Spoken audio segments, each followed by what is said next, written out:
Renena tsy manaiky double nationalité mandaitra iny article 45 iny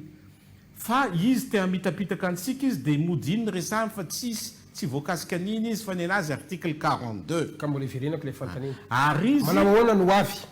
manaiky vero anao ratsiraka no mbola zao aloha tsika miteny zao ho candidat ihany koa raha ohatra ka vonina izy misy fadisoana ny olona zay miady aminazy momba ny nationalité misy fadisoana satria tokony manao demande de constat de déchéance de nationalité zany hoe nationalité n'andrajoela zany zao mitovy amin'ny certificat ohatra hoe de divorce na hoe certificat de naissance na hoe zany hoe enao zany na hoe certificat de décès efa maty zany le olona fa mila profona amina taratasy hoe maty le olona andrajoela zany zao fa tsy malagasy fa tsy malagasy ka mila acte zany mampiseho anazy tsy malagasy aiza nangalalana iny amin'ny toerana niterahany andrajoela zany consulter juriste maro da nytany tsara hoe ahoana dia tsy manana ny risposiny ataontsika hoe fahavononana ve hitandro ny fahitsiana ao anatin'izay ny ambaratonga mpahefana amin'izao fotoan'izao raha ny fahitanao ny fomba fiasa hitatsika zana eny hoe zareo ny vory magistrat maro raha tsy diso ako ministre na mpivoa zareo dia hoe zao ny tsy maintsy ataontsika momba nyity nationalité ty dia misy matoky fa tanao be dia be ny tsy fanaran-dalàna ataonyty fitondrany ty betsaka loatra tsy fanaran-dalàna raha matetika donc zany amin'io zavatra io zareo tsy hanaraka lalàna koa donc andrajoela fantany fa izy vazaha izy nandainga amin'ny vahoaka malagasy amiko zany na etika moralité ny andrajoela zany dia fa tsy ajaiko tsony satria mpandainga zany izy fa inona nandrasanao tamin'ny filoha za hoe inona ny tokony nataon'ny filohan'ny république tokony natao filoha république tokony nanambaro izy hoe vazaha izy nanao point de presse izy hoe vazahako za zao Roland Ratsiraka efa ela ny enjehan'ny fitondrana taloha gadra za gadraina ny enjehany fianakavianay betsaka voatery niala nandosana ka nivelana ok tamin'izay fotoan'andron'izay na filoha Didier Ratsiraka tompoko lahy dia niteny hoe ianao ve tsy handeha hiaraka aminay zaho tsy handeha fa za voafidy ao Tomasina maire ny Tomasina za hiaritra eto tonga tany tsisy taratasy ny akamaroany zareo ary tsy nangataka nationalité za zany raha ohatra hoe tsy te karakara amin'ny vahoaka koa dia nangataka nationalité dia nandositra nandeha tany firy sénateur fantatro frantsay firy solom-bavamboaka fantako frantsay tena nahazo nationalité za malagasy zato isan'zato ary tsy hangataka nationalité velively ono Andriamatoa Roland Ratsiraka inona no ataonareo mpanao politika raha manapaka ny HCC fa malagasy Andriamatoa Andry Rajoelina fa tsy fazaraka izay resanao zay ary mirotsaka ho fidiana izy mahafeny fepetra irotsaka ho fidiana ifaninana aminy ve zany anareo sa hoe tsy ifaninana amin'ny vazaha zay zay misy latsany ve amina aloha tikodina kely ianao matsy tokony miala ny HCC raha ohatra ka andehanao zavatra ohatran'izany satria fatapoko fatapirenena fantany HCC fa Andry Rajoelina tsy malagasy afaka manao position mazava ve Roland Ratsiraka androany hoe manaiky sa tsy manaiky ilatsahany filoha Andry Rajoelina za manko raha vao miteny hoe tsy manaiky dia hoe matahotra non tsisy atahorana anazy non jamais fa za tsy manaiky ny tsy fanajana lalàna ary ny olona zay tokony antenaintsika hiaro ny lalàna malagasy à savoir haute cour constitutionnelle dia andeha amoaka ny zavatra ohatran'izany dia tokony vahoaka malagasy ane voakasika zany fa tsy Roland Ratsiraka vahoaka malagasy fa tsy mpanao politika vahoaka malagasy ray manontolo tokony samy miaraka mijoro hoe tsy azo ekeny io zavatra io voilà raha ohatra zareo nanova le lalàna androany satria nisy eritreritra zay manko zareo teo fa nasorony zay le zavatra hoe aloha ampasan'ny assemblée le article 42 fa tonga aminareo amin'ny assemblée izy to tsy tonga ao ka ny panina matsy tamin'ny kabary fa niteny an'izany izy fa mety hosotomy zareo ndray le izy mbola tsy hitanao zany le izy mbola tsy hitako fa panina miresaka tamiko farany dia niteny tamiko hoe totao ndray le izy ozy izy dia tsy haiko fa tsy zako tsy rahapanao politika tsika malagasy raha ohatra ka frantsay andeha hitarika antsika latsiko sanatreny vava lany dia aloha koa Dupont koa lany aleo koa monsieur Renaud koa ilany aleo koa monsieur Rajabali koa ilany aleo koa Oseni koa ilany tsisy olana zany avelao zany olona manana teratany hafa inona zany angatanao na inona ny takinao androany zany raha miresaka ny nationalité fampiarana ny lalàna iza ny ampiasana le lalàna le tribunaly zay ny toerana naterahany Andry Rajoelina raha ohatra izy teraka Tananarivo le tribunal de première instance tokony mamoaka ny déchéance de nationalité ma tokony fitsarana malagasy nefa ianao ve fantatrao ihany ny fitsarana ngamba ny mampiteniny mona ny fitsarana donc ka inona ny antso ataonao zany ny antso ataoko za tsy hitalalina amin'iny satria io matahotra za tsy tian'izany azonao satria mbola tsisy atahorako mihitsy na resaka politika na resaka inona Andriamanitra ny atahorako ary izy ny voalohany atahorako indrindra amin'ny fiainana dia aveo ny ray aman-dreniko fa raha mbola resaka mpanao politika zany non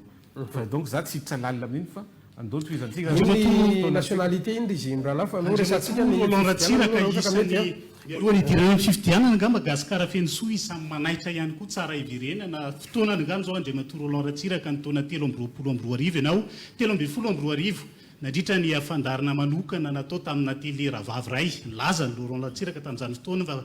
manana dossier manokana ianao makasika ny filoha ampirenena teo aloha Andriamatoa Hery Rajaonarymampianina Rovina no avoaka ity dossier ity tsy mbola fotoana ny ve androany Andriamatoa Roland Ratsiraka hitonjana fanazavana bebe kokoa makasika an'izay bon oui azadino aloha fa Hery Rajaonarymampianina efa tsy mitondra firenena intsony zao za tsy salamin'ny Andry Rajoelina mbola atao ndray procès an'le olona taloha sy ny sisa azadino ihany koa fa tsy lany filoham-pirenena koa Hery Rajaonarymampianina raha tsy za anisany nanohana anazy ary niara-ny asa zahay ary zay donc zany misy temps politique ny zavatra rehetra tsy fotoana resahana momba an'izany zao fa fotoana resahana momba an'izay mitantana ankehitriny ary raha ilaina kosa dia indray andro any dia mba hiverenina hoe reto le zavatra nyteneniko fa zao tsy fotoana an'izany Andriamatoa Roland Ratsiraka za moa saika hiditra fifidianana mba iva resara moa ny napitsa an'izay resaka izay mariny zany tsy mpitondra le filoham-pirenena resantsika normalna tsy mitafitra ao anatin'ny adihevitra fa any amin'le resaka etika angamba sy le hoe fomba fanaovana politika aloha tsy fitahantsika ny malagasy fa mbola tany amin'ny premier tour mantsy mifanokevitra resahan'ny ivy iny nandeha ny deuxième tour nanohana azy ianao ary tsy fantatro izay dilina tao fa na tianao na tsy tianao na poste ministériel ianao mazava ny dilina tao teneniko ary mbola afaka veriko teto ho avoakanao le dilina fa any amin'le pratika politika satria fantatrao tsara ianareo mpanao politika reto za hoa premier tour niteny an'izay ianao deuxième tour nanohana an'le olona moanao dossier ianao nomena poste ministériel ministère zany nahazo ministre ianao tamin'ny fotoan'androny ary nitony lalana tena nandritra ny fitondrana Rajaonarymampianina fa ny anaty zany ny olona fa le etika le fomba fanaovana politika lasa manao sorona n'le malagasy mifidy anareo ianao ve mahita ny fomba dio tsy miangana ohatsiny hoe mety ve zany ko satria nomena poste dia nangina ny vava mety amina etika politika ve zany tsy namena poste tsy mitovy fa kosa nangataka tamiko zareo Andry Rajoelina anatiny hoe mba tohanana Hery Rajaonarymampianina ary raha ilaina dia zao ianao dia atao premier ministre dia tsy nanaiky raha nangataka poste za alohan'ny olona rehetra mpanao politika premier ministre toy izay ministre za tsy nanaiky j'ai dit non zako te anarana ny lalana eto Madagasikara dia ho ministre ny asa vaventy dia raha misy deuxième poste amenareo ny MTS dia tsy mampaninona dia nameny zareo poste ministériel anankiray MTS fa tonga tsy hoe namena fa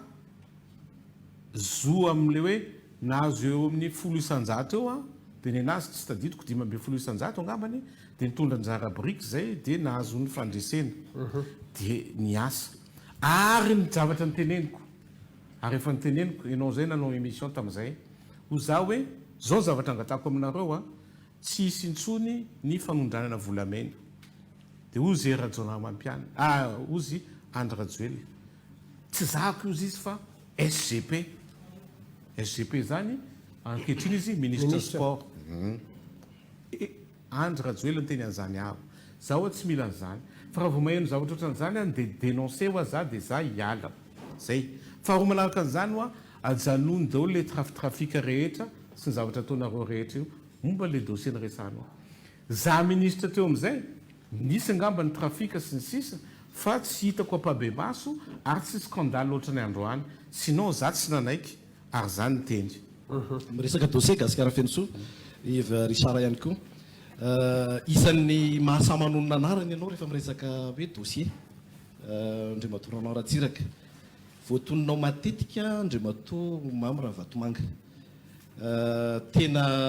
sany nandrasanay mpanao gazety ny toy an'ireny rehefa nanao dénonciation ianao momba ny resaka litchi ny resaka lavanilina ihany koa ianao tao anatin'izay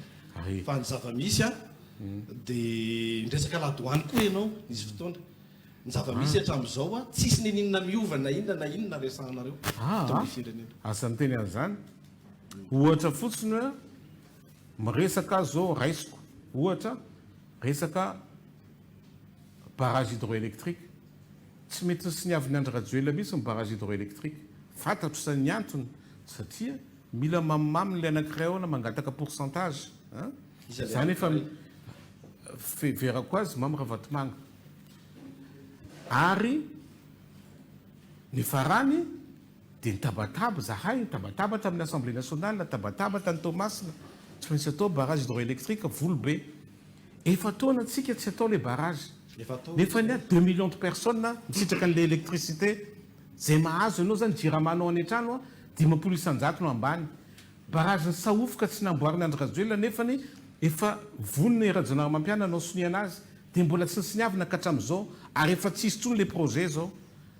noho ny antony inona noho ny antony arabola raraka kolikoly dia tsy atao sonia le izy dia zay natonga ny njoro dia jerevinao fa natao sonia le barrage volobe resaka lavani za mbola tsy nanondrana lavani mihitsiny dia nantsony vahoaka tany Sambava opérateur économique exportateur préparateur ny antso anahy mba mitongava aty ianao nantsoko ny député ny Sambava zaho aka ny Sambava miresaka lavani mamay be io zaho sy tsy hoany nantsoko le député reo dia niteneniko circonscription nareo io Sambava Antala Andapa za Voemar zaho andeha ny amin'ny circonscription nareo aloha za miresaka aminareo aloha satria raha nareo indray andro any andeha ny amin'ny circonscription koa tiako za mba resahanareo dia nandeha tany ako tsisy sanyteny zaho satria fantatro tsara ny zavatra nanozoan'ny letchi ary nameko pirofo gasikara tamin'ny émissionnao io signaturany Mamy Ravatomanga tsisy letchi mahazo mivoaka raha tsy misy signaturany Ravatomanga miova le izy fa famitahana tsy manao sonitsony izy zao fa mbola mitovy ihany le système nisy valakafatra tamin'iny satria avy nandray anao dia nandray an'izany olo zany lazy izy valakafany efa nivarotra ny orinasanao ianao varotra nanao alahelo varotsy vao tamin'ny fitondrana Rajoelina hono izy no nanao sonian'io fa efa hatramin'izao mahinona kely ny valakafatra ao ahoraka manaraka atsika fantany tsara fa mbola manondrana letchi hatramin'izao na letchi sambo zany fa ny pourcentage niaina iza zany mandangy aminareo mirala izy mandainky fantany tsara izy zany sady mbola mandefa aeroplanina letchi mbola mandefa bateau tsy marina zany le hoe mivarotra ny orinasanao ianao ampany isy na amidy azonao ataony izy zany hoe 30% ny société nao amidinao dia teo fantany tsara zany fa maninona ianao tonga amin'ny letchi mahazo ataontsika hoe quota 1000 tonnes zay efa ama telopolo taona mahery miasa eto dia mbola 200 tonnes dia zaho koa na dia mamarotra dia afaka mangataka koa zay ampiakariko 400 tonnes ny kotako dia tsy nanaiky moa zareo voilà donc zany tsisy diso ny zavatra teneniko ona le matora anao Ratsiraka satria mifandraiky amin'ny enikaza teny amin'ny hoe manao ampamoaka foana ianao amin'io ampitantana orinasa malagasy io ka zao le fantaniko zanga tsy antantsoniny amin'ny hoe ianao ve matahotra sa ianao ve tsy matahotra ny PDG Mamy Ravatomanga fa ny fantaniko dia zao raha ohatra ka tapitra ny mandat mahasolovam-boaka anao miala ny immunité parlementaire anao mbola savy ianao hitoroka sy anentsika ary anonona ny anarany zany PDG Mamy Ravatomanga zany Andriamatoa Ratsiraka io dimamboroapolo taona lasa nanaovantsika ty asy ty d'accord Ahoana ka tsy bebe efa dénoncé foana koa ny acte zay hitako foa manimba amin'ny firenena manapotika firenena ane zany hoe ny olona rehetra tsisy mahazo mivarotra raha tsy mamavatomanga varotra letchi zany hoe zavatra mitranga zao e LTC trading any anarany de ny olona rehetra zay manondrana letchia de mivarotra letchi aminy azonao valiana mihitsy na za koa ary mivarotra letchi aminy oui sauf le letchi mandeha roplanina fa le mandeha sambo rehetra LTC trading compagnie daholo ny olona rehetra de mangina daholo ny mpanondra ny letchi ary izy ihany manendry hoe kotanao zao mamenatra tena grave marikoriko ok asatoroky an'izany olona zany ve anao azonao valiana mahitsy ve rehefa tsisy olana zany mandeha ny resaka hoe le immunité parlementaire tsisy olana na zany ary teniko aminao fa androantsika amin'ny teny zao a ary tsara ampisainy zareo antsary a misy proof fa ny scanner andohalina rehetra lasa ny ravatomanga zao société Bricom eto Madagasikara dia io mba asehonareo amin'ny télévision le taratasy société Bricom io le voiroiroy tamin'ny affairany Jirama tamin'ny tetezanita satria tsy azo adiny mihitsy André Rajoelina mandat anankiray mbola tadiaviny zao hoe efa nanao 2 mandats ny André Rajoelina zay efa mipite amin'ny firenena nandritsiny revotona reny de mbola anohy indray tamin'ireny zany a de société Bricom de Bianco zany mangina lava amin'ny Bianco de tsy miteny nefa efa tonga any Bianco ny dossier efa natao enquête ny ampahany na izy koa raha tsy diso zay efa natsomy Bianco misy déposition nataony fa tsy mitohy manjavona le dossier tsy ara-dalàna ihany koa zany nazony ty mpandraraha ambaranao aty ny fitantanana ny za aloha de anisan'ny mitako hoe mba asivo mangaraha fa maina tampoka teo izy daholo mitantana scanner dikan'izany a izy zany mahafantatra hoe inona ny entana mahazo mivoaka eto ary inona ny entana avoakana izy ihany koa zany mahafantatra hoe inona mahazo miditra eto de inona ny ampidirina zany manjoantsika zao amin'ny fotoana zao de gasikara de tsisy masamy teny mihitsy ve izy de avela am'izao non resaka hôpitaly tsika ohatra io André Rajoelina mbola mamita bahoaka ihany koa hôpitaly za ihany nanao hôpitaly teto Madagasikara raha tsy première république lainga tsara lahatra zany raha ohatra afaka alefantsika le horonan-tsary momba an'iny satria andriamatoa ministre Jean-Jacques Séraphin zay ministre ny fahasalamana nandritra ny 17 taona dia nandehanako tany an-tranony mbola velona izy soa ihany arabasoa arabatsara de za taminazy mba zaveo kely aminafa ahoana mifahitanao reny malahelo mahita anareny ozy izy za ozy izy nanao miaraka amin'ny didirantsika nanao hôpitaly be felatanana hôpitaly ngeza indrindra eto Madagasikara nanamboatra ny hôpitaly be ny Tomasina hôpitaly faharoa ngeza indrindra eto Madagasikara mitovy amin'ny hôpitaly ny Fianarantsoa io izy za mbola tsy nahita hôpitaly ny Fianarantsoa fa nanao fanadiadiana omaly sy afaka fa ay tena mitovy amin'ny hôpitaly ny Tomasina marina mihitsy ny teny le ranga 400 chambres 450 chambres 450 lits azafady be felatanana hôpitaly Manarapenitra tsy haiko na 50 lits na 80 lits tsy fantatro de inona zany eny hôpitaly reny tena izy de izy afaka hiteny androany hoe zany tena nanao hôpitaly be indrindra eto Madagasikara no tamin'ny androny amiral Didirantsiraka zay tohatra amin'ny 17 taona angamba ny ministre ny 17 taona izy ministre misy vidéo zany ianao le faso le vidéo dahoary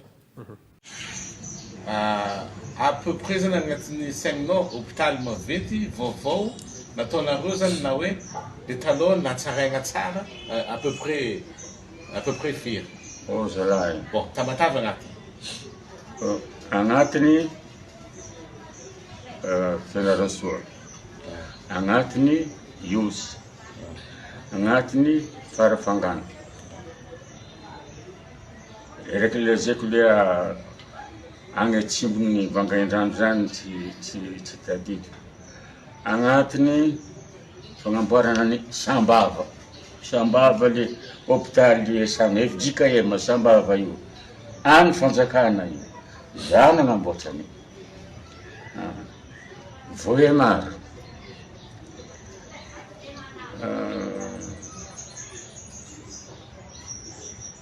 Maeva tanàna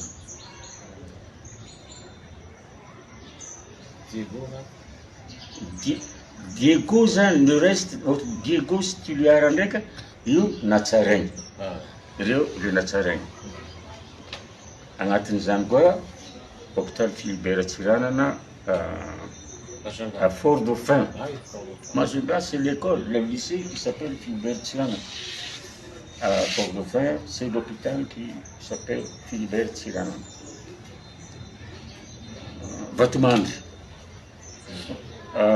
Les nidirany le hôpital nidirana chinois reo Vatomandry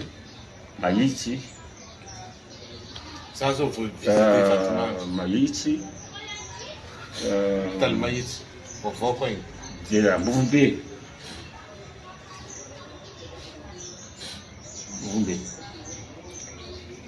Tantananarivo iny no ny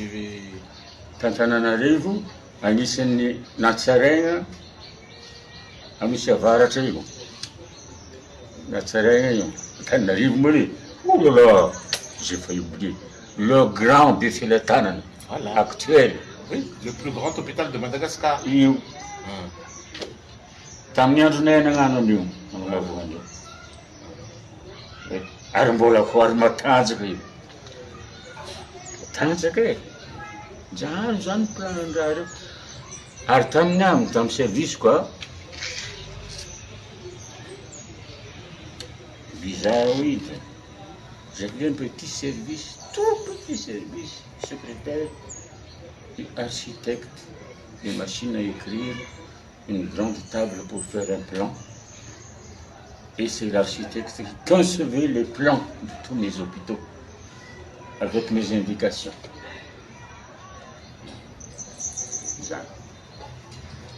Ohatra nisany hôpitaly namboarina zao ombena reo Majunga namboarina izy io fête nagnano an'io ide zegny koa raiky reo koa fête nagnano an'io fa izy io raha mampime le tuyau na fandehana raha maloto regny natao agnatin'ny rindrina le tuyau nde magnano fosse septique agny mandano agnaty rindrina hôpital ka zahay Majunga zany maro silamo zay ka ka tsy mampiasa papier hygiénique fa na misy sasa amin'ny tagnana na zany vato io ampiasaigna amafana ny maloto ky i vato igny ndraika alatsaka agnaty kabone agny ka boucher tuyau igny avy eo agnaty vato koa agnaty rindrina koa raha be hôtely nravany rindrina namboary zany anisy nifanamboarina raha tao tamin'ny hôpitaly Majunga tamin'ny iny le oronina tsara iny nareo moa zany no nanao an'iny fanadiadina iny andrimato Roland Ratsiraka ary raha ohatra ka miresaka an'iny oronina tsara iny zany tena afatra tianareo ampitanao tena afatra tiako tenena dia tsotra le tsy fanajana olona aloha voalohany indrindra ary izy tiany le hoe izy ny tena président navita zavatra indrindra eto a ny azy zany le izy filoham-pirenena tsy tsapany hoe filoham-pirenena izy hoe andrindra amin'ny fiainan'ny vahoaka malagasy tsy tsapany io fa ny azy fifaninanana ny ataony amin'ny filoha taloha zany ny azy dia ampidirana anatin'ny sainy hoe izy ny filoham-pirenena faran'izay nahay tsy tsapany fa izy ny amperinasy oka zay ny resahanao momba ny sasany hoe tsy misy navita nyty tanatin'ny enimpolo taona nefa diso lainga tsara lahatra fa mitam-bahoaka fotsiny le izy hôpitaly rehetra reny tsy izy ny nanao anazy nefa reny tsara n'olo hôpitaly manara-penitra ary ngeza n'olo hôpitaly manara-penitra mazava be zany manara-penitra ary maro ny hôpitaly natsangana iny e fa tsy maro noho ny hôpitaly voatalisa tao ny hôpitaly natsangany ary de teneniko aminao hôpitaly manara-penitra be dia be nefa mitate be dia be tsisy fitaovana za koa miasa be amin'ny hôpitaly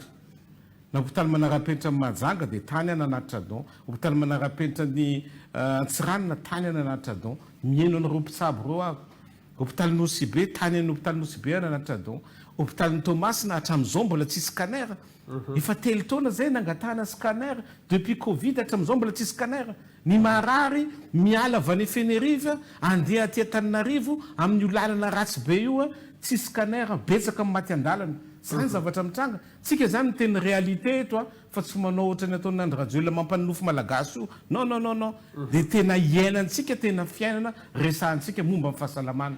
Andriamatoa Roland Ratsiraka izy miraharaha Ratsiraka reo nda hoe resaka fifidianana kely aloha tsika satria anisany andrasana maro ihany koa fanikevitra Andriamatoa Roland Ratsiraka mikasika an'izy io amin'izao fotoana izao moa mandalo eto Madagasikara ny iraka manokana ny délégation-ny SADC manao ny atao hoe fakan-kevitra zany makasika ny processus électoral eto amintsika ary izao moa raha ny fandaram-potoana voaray koa toa mety ho isan'ireo voaray ihany koa ianao amin'io alatsinainy io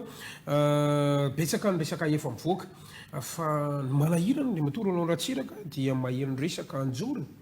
izay mpanao gazety fa hoe tohatra misy mikonkonina tetezamita hony tohatra misy miketriketrika directoire militaire sy ny maro samihafa any ambadimbadika rehetrarehetra any na tiana na tsy tiana ny datim-pifidianana nefa nio efa mivoaka ary no amafisy ny filohan'ny République zany tao anatin'ny fandaharana izay nirahana tamin'ny faha 12 ny volana Jolay lasa teo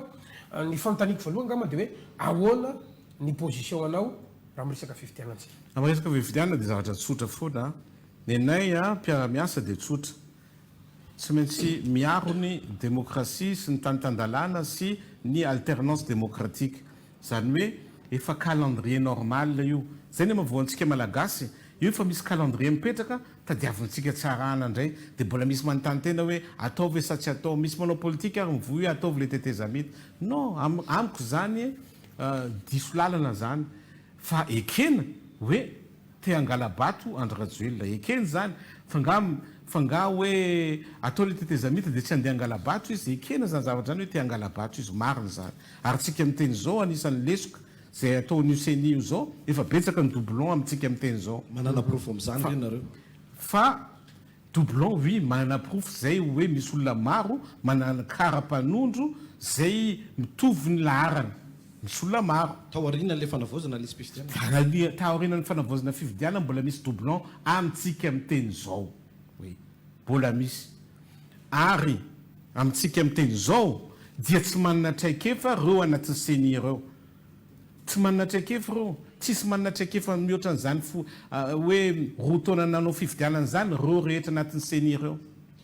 solotena administrateur civil raha tsy diso ako anankiray zany hoe tsy mahatoky ny CENI ve zany Andriamatoa Roland Ratsiraka tsy mahatoky ny ACC ihany koa izy zany bien sûr nefa ianao miteny hoe ianao miteny hoe aleo andeha ny fifidianana fa lojika anao amin'izany tsotra misy lalàna volavolan-dalàna nientinay tamin'ny assemblée nationale zay nazahoako fanomanana avy amin'ny solombavambahoaka eo amin'ny 700 eo anatin'izany misy avy amin'ny tiako Madagasikara anatin'izany misy avy amin'ny antoko maro samihafa volavolan-dalàna nientiko satria zay tsy miteny ohatry zao fa mba mitondra vahaolana dia nitondra vahaolana zay dia nampiseko ny ministre ny atitany oza taminazy hoe io tokony resana amin'ny Andry Rajoelina fa io marimaritiraisana ho antsika menakavy zay izy andako iezako resana raha ohatra zany rahapiso maraina latsahan'ny fanahy masina Andry Rajoelina sanatria satria izy hitako hoe sarotra zany aminazy raha ohatra izy rahapiso maraina latsahan'ny fanahy masina dia manapa-kevitra izy hoe ataovo io resaka lalàna amin'ny fifidianana io ataovy io CENI io amboarina article 10 monja dia mampiova amin'ny fiainantsika zao anatin'ny article zany mba azahoan'ny CENI autonomie bebe kokoa anatin'ny article zany mba ahafahanay satria tamin'ny 2013 nisy CENI zay zao ny antoko rehetra nanana solotena tanatin'ny CENI zany hoe manomboka vao mipotra le CENI dia efa ao ny solotenanao miasa ao anatiny ao ankehitriny tadiaviny rehefa vita ny zavatra rehetra zay vao tonga le solotenanao nitaky ny andravanany CENI ve Roland Ratsiraka alao mahitsy le valitena mety tsy andravanany CENI fa mitaky ampiarina io lalàna proposenay anatin'io lalàna 2015 izy io Andriamatoa Roland Ratsiraka ny tena isany raha vao mipotra io lalàna io raha vao voateny io lalàna io dia tonga dia rodana automatika le CENI fa zay zany tsy te hoe le andodanana ny CENI ny tanjony zany hoe tsy mahatoky ny CENI zany ianao aloha Fatatr'olona Io rehetra zany. fatapoko fatapirena fa seni tsy manana traikefa tsy mahay miasa fatan'olona rehetra zany ary ny mpanao politika rehetra mahafantatra an'izany anisan'ny olana goavana ary fantatry ny communauté internationale hoe président seni olona le natolotra andry rajoela no lasa président seni inona ny message alefanao am'izany message alefanao am'izany de hoe ianao zany anaraka baiko zay le message mila atao foana ihany aloha zany fifidianana ao anatin'izay rehetrarehetra zay de zay toyany eo sy lohana le seni fa le fifidianana atao satria tsika ane tokony mibaiko atsika io calendrier électoral io e tokony io mibaiko atsika zany hoe anisan'ny miombina nylay fanapa-kevitra ny finan-kevitra gouvernemanta ny fahasivy volana novembre atao fiodinana voaloha zany le matory anao rahatsiraka mitsipaka marindrano ny tetezamita sy ny directoire militaire ave zany andrimatory anao rahatsiraka za mitsipaka position mazava anao za mitsipaka an'izany tsy mety zany tsy zany ny vaolana ho antsika tsika hoe anao tetezamita lava anao tetezamita lava ave tsika e de tonga eo zany fitondrana manaraka koa de anao tetezamita koa raha vao tsy stable ny institution tsy stable ny firenena raha vao tsy stable ny firenena tsisy zavatra stable miraha resahantsika teo na fanabeazana zany na toe-karena zany inona tsisy zavatra manjara mila stable ny institution tsika ianao ve mahita nefa fa feno ny fepetra androany irosona amin'ny fifidianana makany amin'io 9 novembre io non efa nazavaiko taminao io ny olana fa afaka reniny zany tsy alony bien sûr mbola tratrana raha-pitso maraina ary miteny zareo voroiny solombavam-bahoaka anatin'ny 10 andro tafavory solombavam-bahoaka andiny fa 10 andriamatoro Roland Ratsiraka ny tena isany izingizinareo moa zany mety hoe apisy an'izay ataontsika hoe fangarany seny izay tsara zavaina ihany anatin'io zany misy article miteny hoe ny olona manana traikefa ny tokony anatin'ny commission électorale nationale indépendante tika manana traikefa efa manana traikefa momba amin'ny fifidianana efa ela zay ny tena anisan'ny zava-dehibe anatin'io ihany koa mipetraka hoe ny seni zany dia tonga de amena azy ny budget fa tsy atao tsikelikely sy ny sasany io fa tonga de mazava satria tsy tokony izy ne tsy miankina seni ane mitovy amin'ny fédération de football tsy miankina amin'ny fanjakana amin'ny fédération football ary ny olona mametraka amin'ny fédération football ligue football mametraka amin'ny président ny fédération azotsika zay donc zany tokony zahay no mametraka amin'ny président seni zahay aisika satria misy ny mpisehatra fifidianana moa izy daholo ny mpanao politika fa ny vahoaka ihany koa mpifidy tsika zany mametraka an'le seni fa tsotran'izany zava-petraka io fa andry rajoelany nametraka an'le seni donc zay le tsy mampety anazy donc zay ny verena koa le seni tamin'ny 2013 tena seni farany tsara ary ny valim-pifidiana 2013 tsy de betsaka ny olona nanao tsikeranazy de mato Roland Ratsiraka miresaka fifidiana antsika miandra ny vahoaka mba tsy hodikodina be eto tsika na tiatsika na tsy tiatsika ianao zany anisan'ny miantso ny anaovana ny fifidianana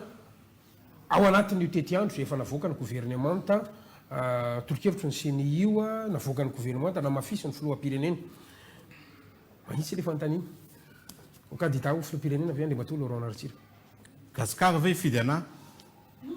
ny fantaniko ho candidat ho filohampirenena avy andre matolo Roland Ratsiraka raha ifidiana gasikara de candidat za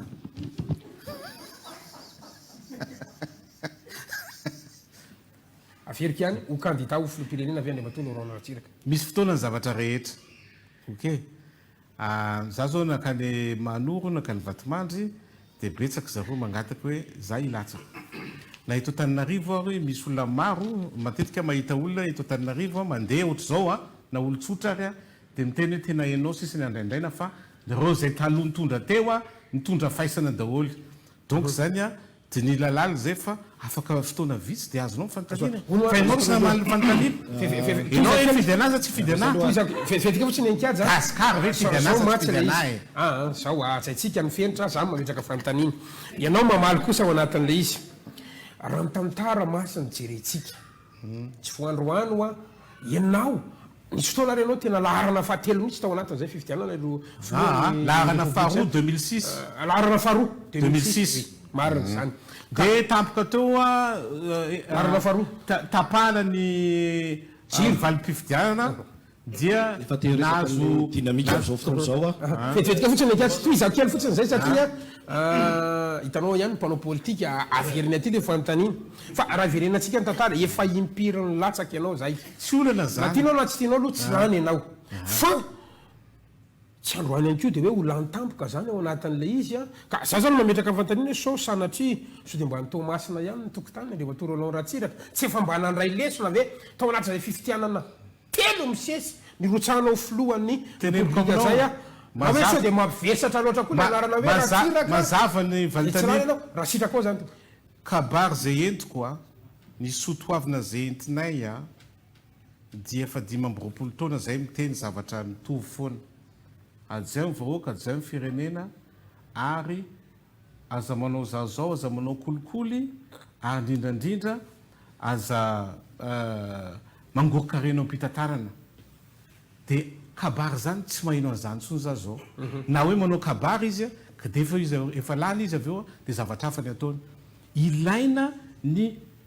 ekipa vaovao mitondra n'ity firenena ity fa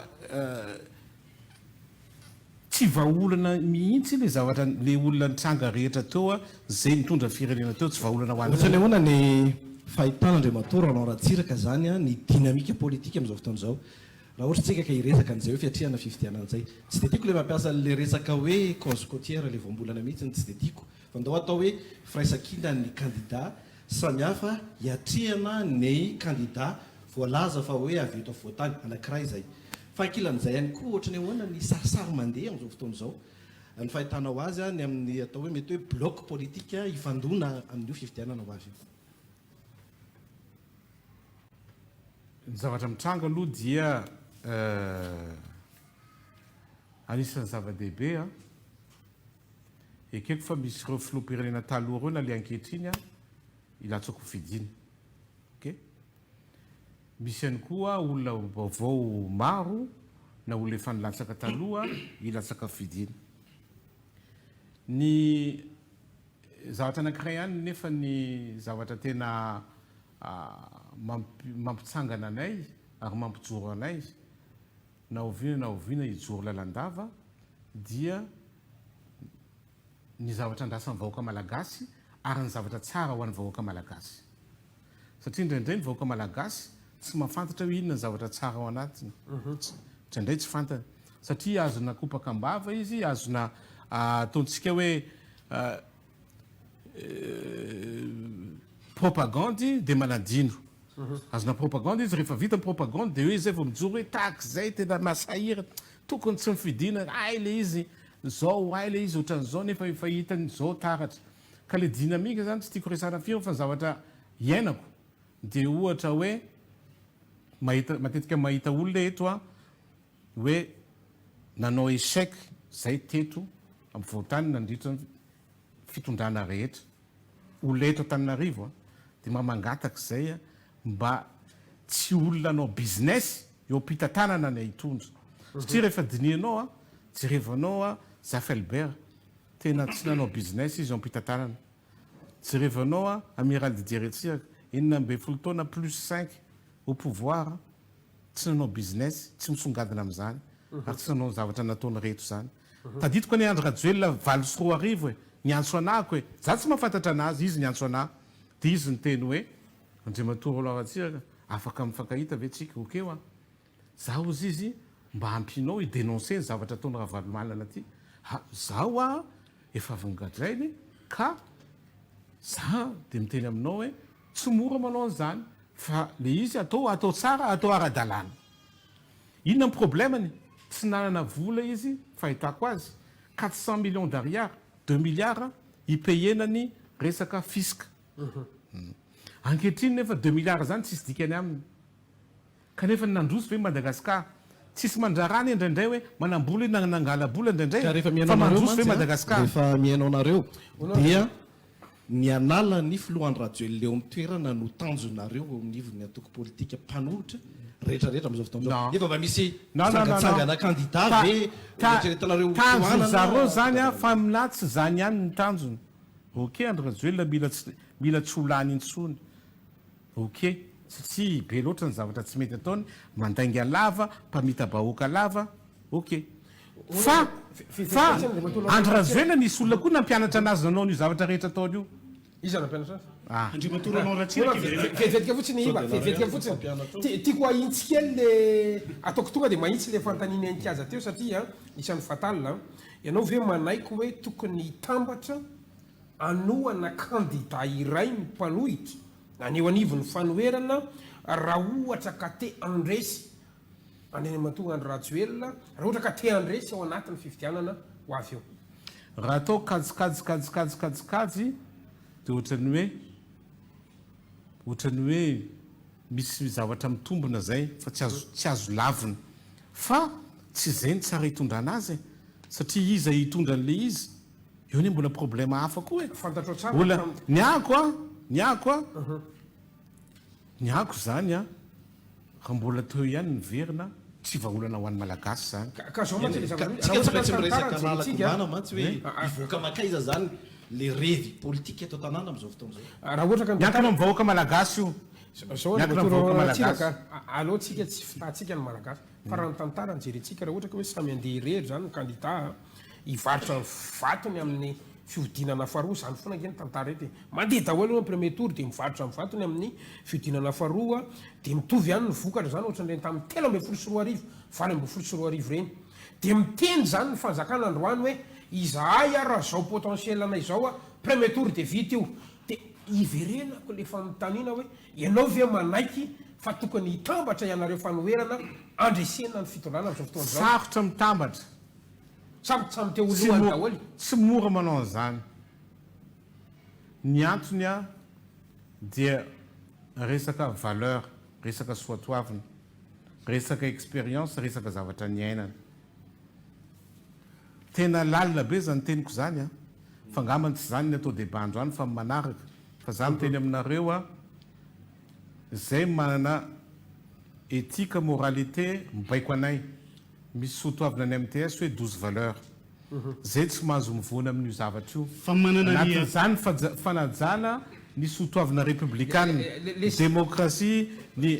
raha hitanareo zavatra anankiray ihany zao niteneninareo mba hitsikeranareo ana zavatra anankiray zao nitsikeranareo ana hoe ianao ny teny hoe misy dossier ny rajonamby any nefa ianao ny nanoana rajonamby zany zay ihany nitsikeranareo ana apiko anankiray raha sitraka ao fomba ny rolan ratsiraka mantsy ny atao hoe milatsaka ho fidinao filoam-pirenena raha tianao na tsy tianao intelo misesy zay tsika dia rehefa mandeha le fividianana dia ekena aloha mahazo vato kely ianao a dia vo maka posta ministre zany am'postelao satria fantatrao fa tsy olany mbola izay foana ve le stratégie anrolanratsiraka hatramin'ny androantsika miresaka eo diso ianao a diso lalina de lalina ianao satria na ny antony mahadiso an'izany tantaratsaraitsika Andry Rajoelina 2019 rehefa andeha deuxième tour ny antsoana tsy kesinao ve ozy izy afaka mba manao propagande kely dia mba hikabary ianao tsy revo ny arsive anareo teo izy nanao déclaration Miami ao Thomasina za nanao kabary zay Andry Rajoelina fa lenao non eno za anao mantsy niteny taminy hoe za hoe tsy hanao politika antsony ah bon ozy izy fa maninona non oko zay hoa io ne hoa tsy voatery atao foana dia tsisy posta za hoa tsy hanao dia avy eo mbola niresany Andry Rajoelina nytanio izy ianao ve ozy izy mba afaka miaraka amiko andro raha atao be ny tanàna indray ianao rehefa tonga fividianana be ny tanàna atao be ny tanàna Thomas ianao zay amin'ny anarany TGV sy di ianao TGV anao zany vao miforona androany MTS efa 20 taona za tsy hanao an'izany hoa tsy amin'ny anaranareo non dia inona ny zavatra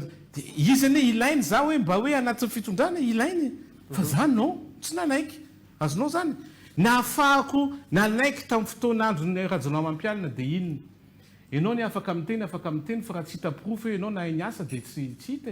za niasa azadinonareo fa zéro nid poule route nationale réseau structurant tanàta Matavy tsisy lavaka tanà Majanga tsisy lavaka nahazo félicitation ny banque mondiale Coralie Gevers kabariny Coralie Gevers tao amin'ny pont Camour izy nanao anazy za amperinasy nasena mifidy tsara hoe ina amin'ny pont ilainao pont Camour andana jerevo ok pont Facebook zany nampanantena anao a ianao rehefa tonga teo amin'ny ministère ny asa miventy dia nampanantena zéro nid ozy ianao zéro nid poule amin'ny réseau structurant réseau structurant. nataonao tamin'ny fotoanao efa taona ty arivotsika mialatsiny enoe normalna raha ohatra ka irodana le lalam-pirenena androany satria zéro nidipolna nampanantenanao tsisy lavaka raha ny propagandinao mbola tsaroko afaka zato andro de miova i Madagasikara fa rehefa tonga teo amin'ny ministre ianao tipitopy nataonao zangana azy fahefana tamin'izany tonga teo amin'ny ministre ianao tipitopy natao zay teneko hoe le pratika politika hoa ivierina foana enao pratika politika anao mampanantena zéro nidipolna tanteraka de verina indray aza mirotsaka candidat sika ane mba mahazo antanio ny camionneur transporteur hatramin'androany mbola miteny foana efa ihany tamin'ny fotoan'andronao malaiky verina fa nanao tipitop malaiky verina fa nanao tipitop avokatsika eto matsy non RN2 non RN7 enoa RN2 nanao tipitop ianao RN2 entreprise ngeza ihany nampanaovina RN2 fa tsy entreprise madinika mihitsy fa fantanika malaiky verina fa nanao tipitop tamin'izany ka enao ne tsy manambola anaovana ny zavatra rehetra fa essentiel izy tsisy lavaka e le lavaka ne ny problème e fanampanantenana zéro nidipolna de tanteraka de nahazo félicitation ny banque mondiale inkajy raha kotomana-tsoa mialohan'ny idiratsika amin'izay resaka fotodrafitrasa zay ihany gama tsara ihany gamba fatary indre matoro ratsiraka ny position anao zany aloha naza fa sarotra ny isiny hoe bloc politique mitambatra ny firana sy ny maro hafa nefa raha ny tantara ny iverenatsika ny ainga tany amin'ny folo isan-jato ny vato azonao a latsaka ny injeritsika tany amin'ny ohatra faingo telo amby efapolo isan-jato ho an'ny androany manana herijika manana sens ave zany ianao zay tsy manaika mitambatra raha toa ka andiherery ao anatin'izay fividiana vahoaka ihany a manapa-kevitra déjà valim-pividiana tamin'ny 2019 na ny vice président senior miteny hoe tsy normal iny fantatrareo zany ok ary zaho ho nanapa-kevitra hoe hijanona satria na automasina ary raha jerevanao fiverako azy mety faingo isan-jato ny azo nefa za aveo lany député ny Tomasina de inona hitanareo lozika amin'izany de aveo koa mbola latsaka be ny tanàna mbola lany koa fa nangalariny zareo mivato ary tsika miteny zao maro anisany MTS amin'ny conseil municipal voilà vahoaka ihany ary mba izana zany a tsisy ny fangalaram-bato satria zareo a tsy vola fotsiny ny angalariny fa raisiko le fantaniny Gasikara sy Yves Richard teo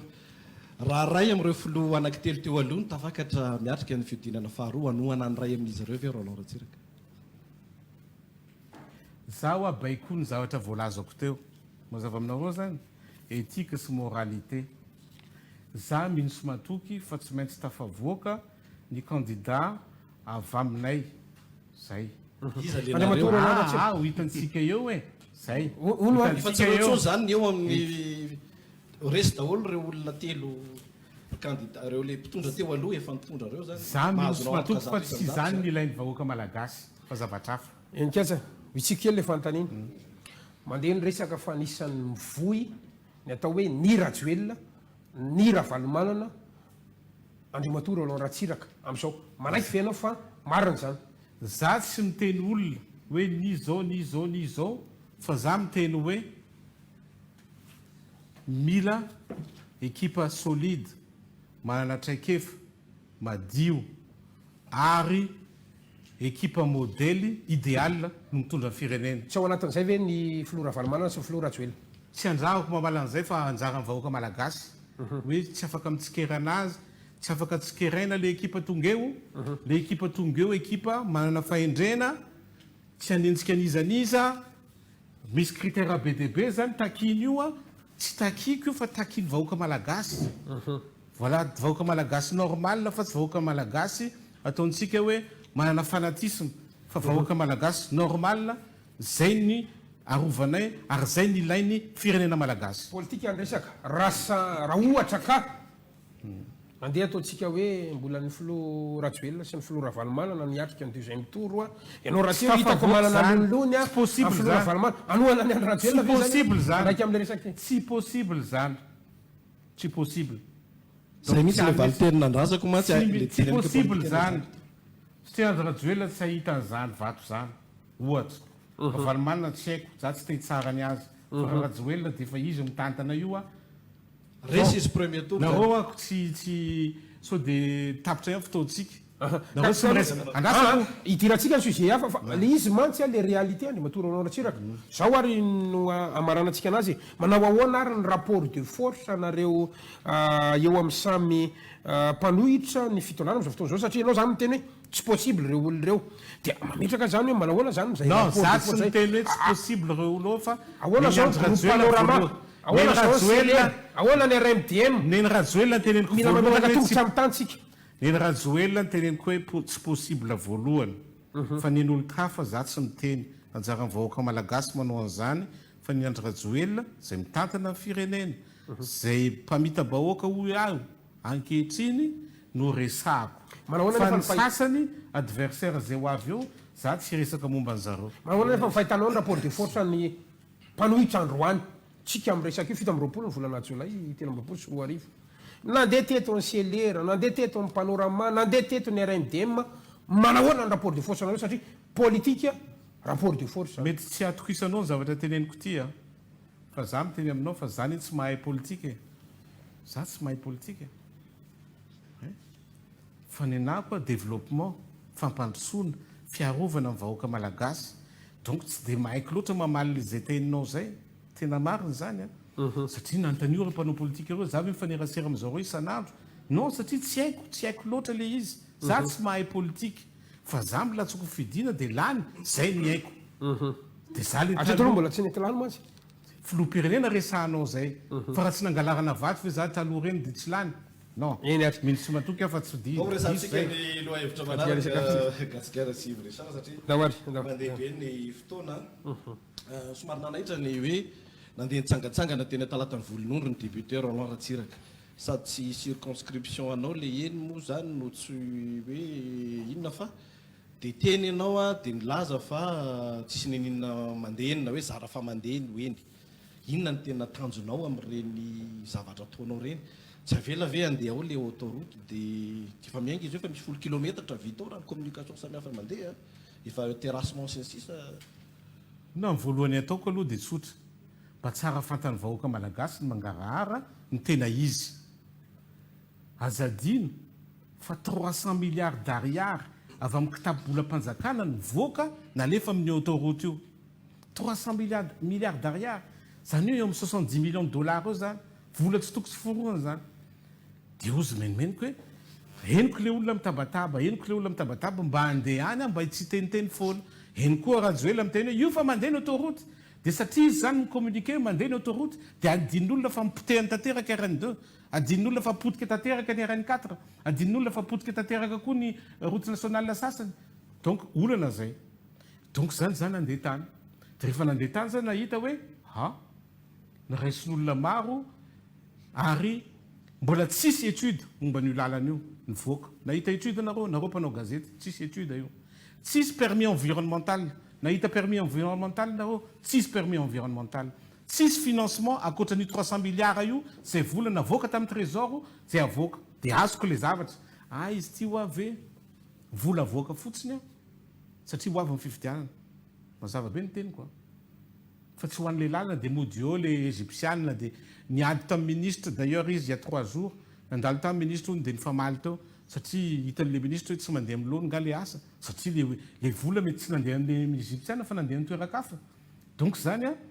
tiako tenina hoe mandainga ny rajoela izy miteny hoe alohan'ny farany taona izy vita 80 km raha mahavita 20 km io a hatramin'ny farany taona navita izy zany tsy 80 fa 8 azadiny fa telo taona nanaovana 20 km io rocade io telo taona dia ty zany a 300 milliards d'ariary ny payena indray mandeha nalefa fotsiny amin'izao nakaiza zany io voly io raha ny anjaran'ny ministère en finance manazava amintsika hoe nandeha izy voly io fa madame ministre nanaiky hoe débloquena le vola fa tsy nakany amin'le autoroute zao le izy enikaja rehefa manao projet ngeza za zao efa nanao RN9 ohatra dia tineniko aminao fa RN9 misy olona 2 arivo tsy maintsy nasorona tamin'ny toerany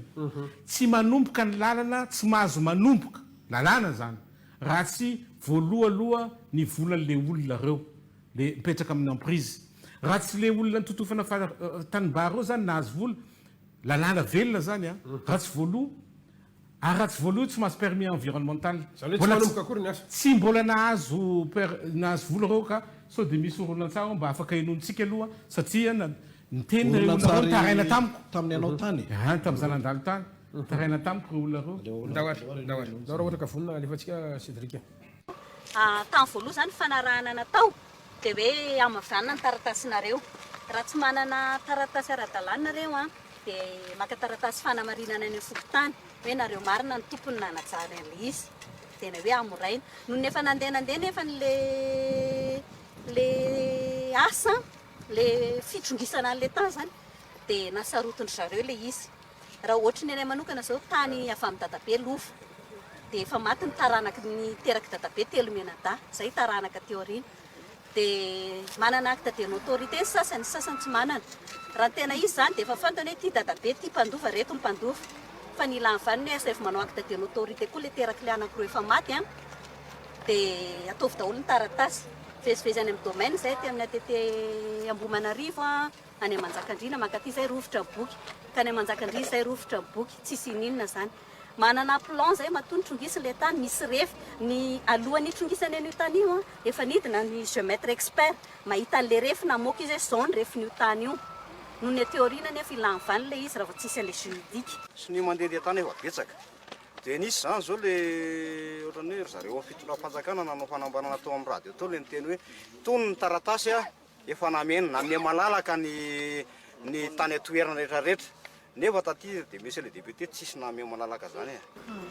efa mandeha ny autoroute izy zany de valiteny renay mihitsy itainy le autoroute tsy ho vita mihitsy io na 2 mandat na 3 mandat tsy ho vita io raha io raha tifirina sary io a ny any amin'ny sisiny any tsy mahafantatra an'io zay misy tongavanay aty ka efa io ny lalana efa hitanareo fa mantena lalana 2 kilometre raha io tsisy 4-5 kilometre io zany no alefa any amin'ny sisiny any hoe voafitaketo zany vahoaka malagasy hoe arehefa tena mandeha marina ny asa iny lay oronatsary a le matory alohanratsiraka ary hitatsika ny visite zay nataonao a anisan'ny vava nataonao tao anatin'le oronatsary ny amin'ny hoe tsy ho vita io miara-miandreto aloha tsika fa tsy hiviky ihany ko fa tao anatin'ny fidinanao anisan'ny vaovao nandeha teto amin'ny Real TV Madagasikara ny amin'ny hoe raha miresaka n'le famoam-bola nyresahanao teo ianao a de nilaza ianao fa hoe ohatry ny akamakama ny mpandrarà akaiky ny fitondrana ohatry ny akamakama ny fitondrana ny egyptianina tsy mbola nanao autoroute a ka misy mikimaky na resaka orthodoxie financière ny ainga tao anatin'iny a famoana ny vola iny mbola tazominao ve zay androany ka nanao fanadiadiana ako tany Egypte de mahita fa expérience anankiray ihany ny ananany momba ny lalana expérience anankiray 20 km ngambany izay kely zany izy a malaza momba ny trano building travaux génie civil zany fa tsy autoroute non de faharoa manaraka an'izany hitanareo fa tsy mandeha milohany le procédure zay anatin'ny lalàna mifehan'ny grand projet tsy mahazo atao ny asa raha tsy misy ny permis environnemental de ireo olona reo zao mitaraina satria tsy nahazo vola na remblance de zay mahatonga ana amin'ny teny hoe mamita boaka ny rajoelona jamais izy avita zany 80 km zany aloha farany taona impossible zany impossible efa niteneniko imbetsaka zany a mbola niteneniko androany satria izy mbola namoaka an'iny tamin'ny télévision nareo nanao émission de ho zay aloha mihitsy zany midina sur terrain za mbola tsy nahita an'izany projet zany raha tsy zao nandeha tany ako de nahita an'io a de nahita fa kopaka ambava fa mitam-bahoaka ary le vahoaka eo a tena sosotra mihitsy satria anisan'ny zavatra teneniny ihany koa de zao tsy manaraka fenitra le izy ozy izy naninona hoa izy zany tonga de totofa fotsiny le lalana de le bus andehalan'ny rano zay amelona ny tanimbary rehetra am'le partie à gauche ohatra de tsy mandeha tsony de nametraka bus kely izy a tsy manzaka akory le bus kely napetrany donc zany petatoko satria tsisy étude petatoko ohatra amin'ny zavatra rehetra ataon'zareo a ary efa matetika resako de ny ohatra meko amin'izany ihany koa zany ny hoe resabola io e détournement io a anatin'io a zavatra sura zany tsena tsy adikevitra fa anatiny zany ary hitanareo any resaka lalana resantsika ny fond d'entretien routier izy teneniny André Rajoelina iny misy volany 600 milliards tsy hita popoky 600 milliards ariary efa 900 milliards ariary sady zany zay vola resahanao 900 milliards d'ariary zany izy io dia araky ny eny koa anisan'le fonds d'entretien routier le 600 milliards nisy nandoavana trosany jirama ono fa hitanareo fa ho avy ny fividianana dia izy maika andeha andohan'le orinasa kanefa ny orinasa reny izy zany ny teny hoe misy natao travaux fictifs za sarotra aminah mino hoe misy olona manao travaux fictifs zany eto sarotra amiko mino an'izany azadiny fa raha ohatra ka vola eo ampelantanany ny fonds routier dia tsika rehetra zao no mandrotsaka vola anatiny mandrotsaka tsika raha ohatra gasoil moteur anao dia eo amin'ny 134 ariary par litre zay narotsaka tsika dia isam-bolana io manome 10 milliards d'ariary azongasikara 10 milliards d'ariary zany raha amboarinao indray mandeha eo route nationale les réseaux structurants dia vitanao tsara manao anazy 0 litre poule dia atsonao tiptop le izy na sy tiptop tsy hany problème fa io zany ahafahantsika manao anazy tsara telo taona sy tapany efa potika ny lalina teto Madagasikara dia potehan zareo tsy nisy enquête parlementaire na raha ary nataonareo solombavam-bahoaka ao anatin'izay hitanao hoe tena hitanao za koa sy niezaka namahaly le olana nanery ny gouvernement anamboatra le lalana ho an'ny vahoaka fanampin'izay andriamatoranao rahatsika ka fito taona ateo aorianany tantananao ministera zao ny zava-misy raha tsika mahita tsy mahatsiaro tokony antoka manoloana ny fampitiany lalina amin'izao koa ve anao rotona za koa ministre ny asa vaventy nandritranao rotona efa niteneniko teo nahazo félicitation ny banque mondiale niteny tamin'ny rajonary mampianina ny ambassadeur union européenne reninay fa misy remaniement mba tazomo Roland Ratsiraka ministre ny asa vaventy dia ozy rajonary mampianina malahiranako tsy teneniko aminareo eto ny antony malahiranako mitazona anazy ao fa dia aloha zay fanaraka dia efa mifampiresaka zay dia natao ministre ny tourisme za fa raha ohatra hoe nitoy za ministre ny asa vaventy dia teneniko aminao fa efa vita tsy ny ela sonerany vongo mananara zany nitondra ny sonerany vongo mananara amin'ny assemblée nationale ary afaka aseonareo amin'ny télévision ny volavolan-dalàna ny entiko accord de près momba ny sonerany vongo vaibe tamin'ny 2015 za ministre ny asa vaventy dia ny entiko le arabo avy any io 80 millions de dollars tsy nahita vola mihoatra an'io andro rajoela fa mbola le vola hitanay tamin'ny fotoanandrony ihany ny vola zao 30 millions de dollars avy amin'ny Abu Dhabi 30 millions de dollars avy amin'ny fonds saoudien 12 millions de dollars avy amin'ny fonds koétien dia 12 millions de dollars avy amin'ny Badea zay tsy nahavita nanery mihitsy gouvernement atao priorité tsy maro anisa enikaza sarotra ary ny maro anisa rehefa manapa-kevitra jerevinao ny zavatra ny tranga motion de censure ane zavatra mazava iny ary za mihitsy anisany nanao sinie rehefa hitanao zao hoe 50 isanjato ny député nanao sinie dia natokisako le izy dia nanao sinia eo ary le politique eo le zavatra tsy haiko ay fa mitam-bahoaka le izy ny arivan'iny le nanao sinie mihitsy manao déclaration en presse hoe fantatrao ny motion de censure efa une fois iny angazeta mapetraka amin'ny bromarsa tsy azo sakanana iny raha tsy afaka sakana latsabato nareo ary nanaiky ny fisakana non tsy nanaiky nitondra niny requête iny zay tamin'ny amin'ny HCC nitondra niny requête iny tany amin'ny HCDDED mazava be tadidinareo zay nanao conférence de presse eny efa saisirany ACCR zareo lainga tsara laatra inona tsy tonga dia nareo assemblée directe anakany zany na tsy fantatra hitanao io fa mitam-bahoaka daholo zany tsy manaja lalàna tsy zavatra mandeha amin'ny lony amin'ny zavatra ohatran'izany eo amin'ny assemblée nationale kenao anao enquête parlementaire eo tsy voabaraky fotsy anao fa tsy zavatra androso zany enquête parlementaire BDP ao aminareo tokoa ataoko entre parenthèse kely BDP nefa eny hoe za aloha tsy dia miditra lala anatin'le izy fa hitanao zavatra nataoko zao le volavolan-dalàna momba ny CENI satria iny zany amahan'ny krizintsika satria raha ohatra andeha angalabato andro rajoela misy krizy eo krizy goavana dia zao aizy alisa zao dia niresako ministre ny atany hitako izy ino izy izy andraso resako filoham-pirenena zay dia miandro tsika sao zany miandro ianao fa inao eny ary hivadika farany zafady kely satria tsara ihany fantam-vahoaka malagasy mirehare manko andro rajoela ohatra hoe nanao lalana Ambilobe Voemara nanao lalana tsy haiko non RN 44 sy ny 6 non misy différence tsara fantam-vahoaka malagasy androany za miteny zao dia ministry ny asa vaventy a roa taona monja dia teniko aminareo zavatra marina raha ohatra projet ngeza nizaniza mitondra eo a dia bailleur de fonds mibaiko an'iny dia efa milamina iny fa ny afatarana hoe miasa ny gouvernement na tsy miasa tsy amin'ny projet ngeza io fa amin'ny entretien périodique na entretien courant zay dia io zany a tsy miasa mifanjakana satria mipotika lalana rehetra fa izy tena io fa navita RN 44 tsika na eo na tsy eo Andry Rajoelina tsy maintsy vita le RN 44 na eo na tsy eo Andry Rajoelina tsy maintsy vita le RN 5 zako ministre ny asa vaventy vita ny RN 9 Tulear miainga mandeha anala misampy sy ny sisa vita iny tsy ary goudronné iny za ministre ny asa vaventy le izy goudronné voalohany tanatin'ny tantara mivahoaka malagasy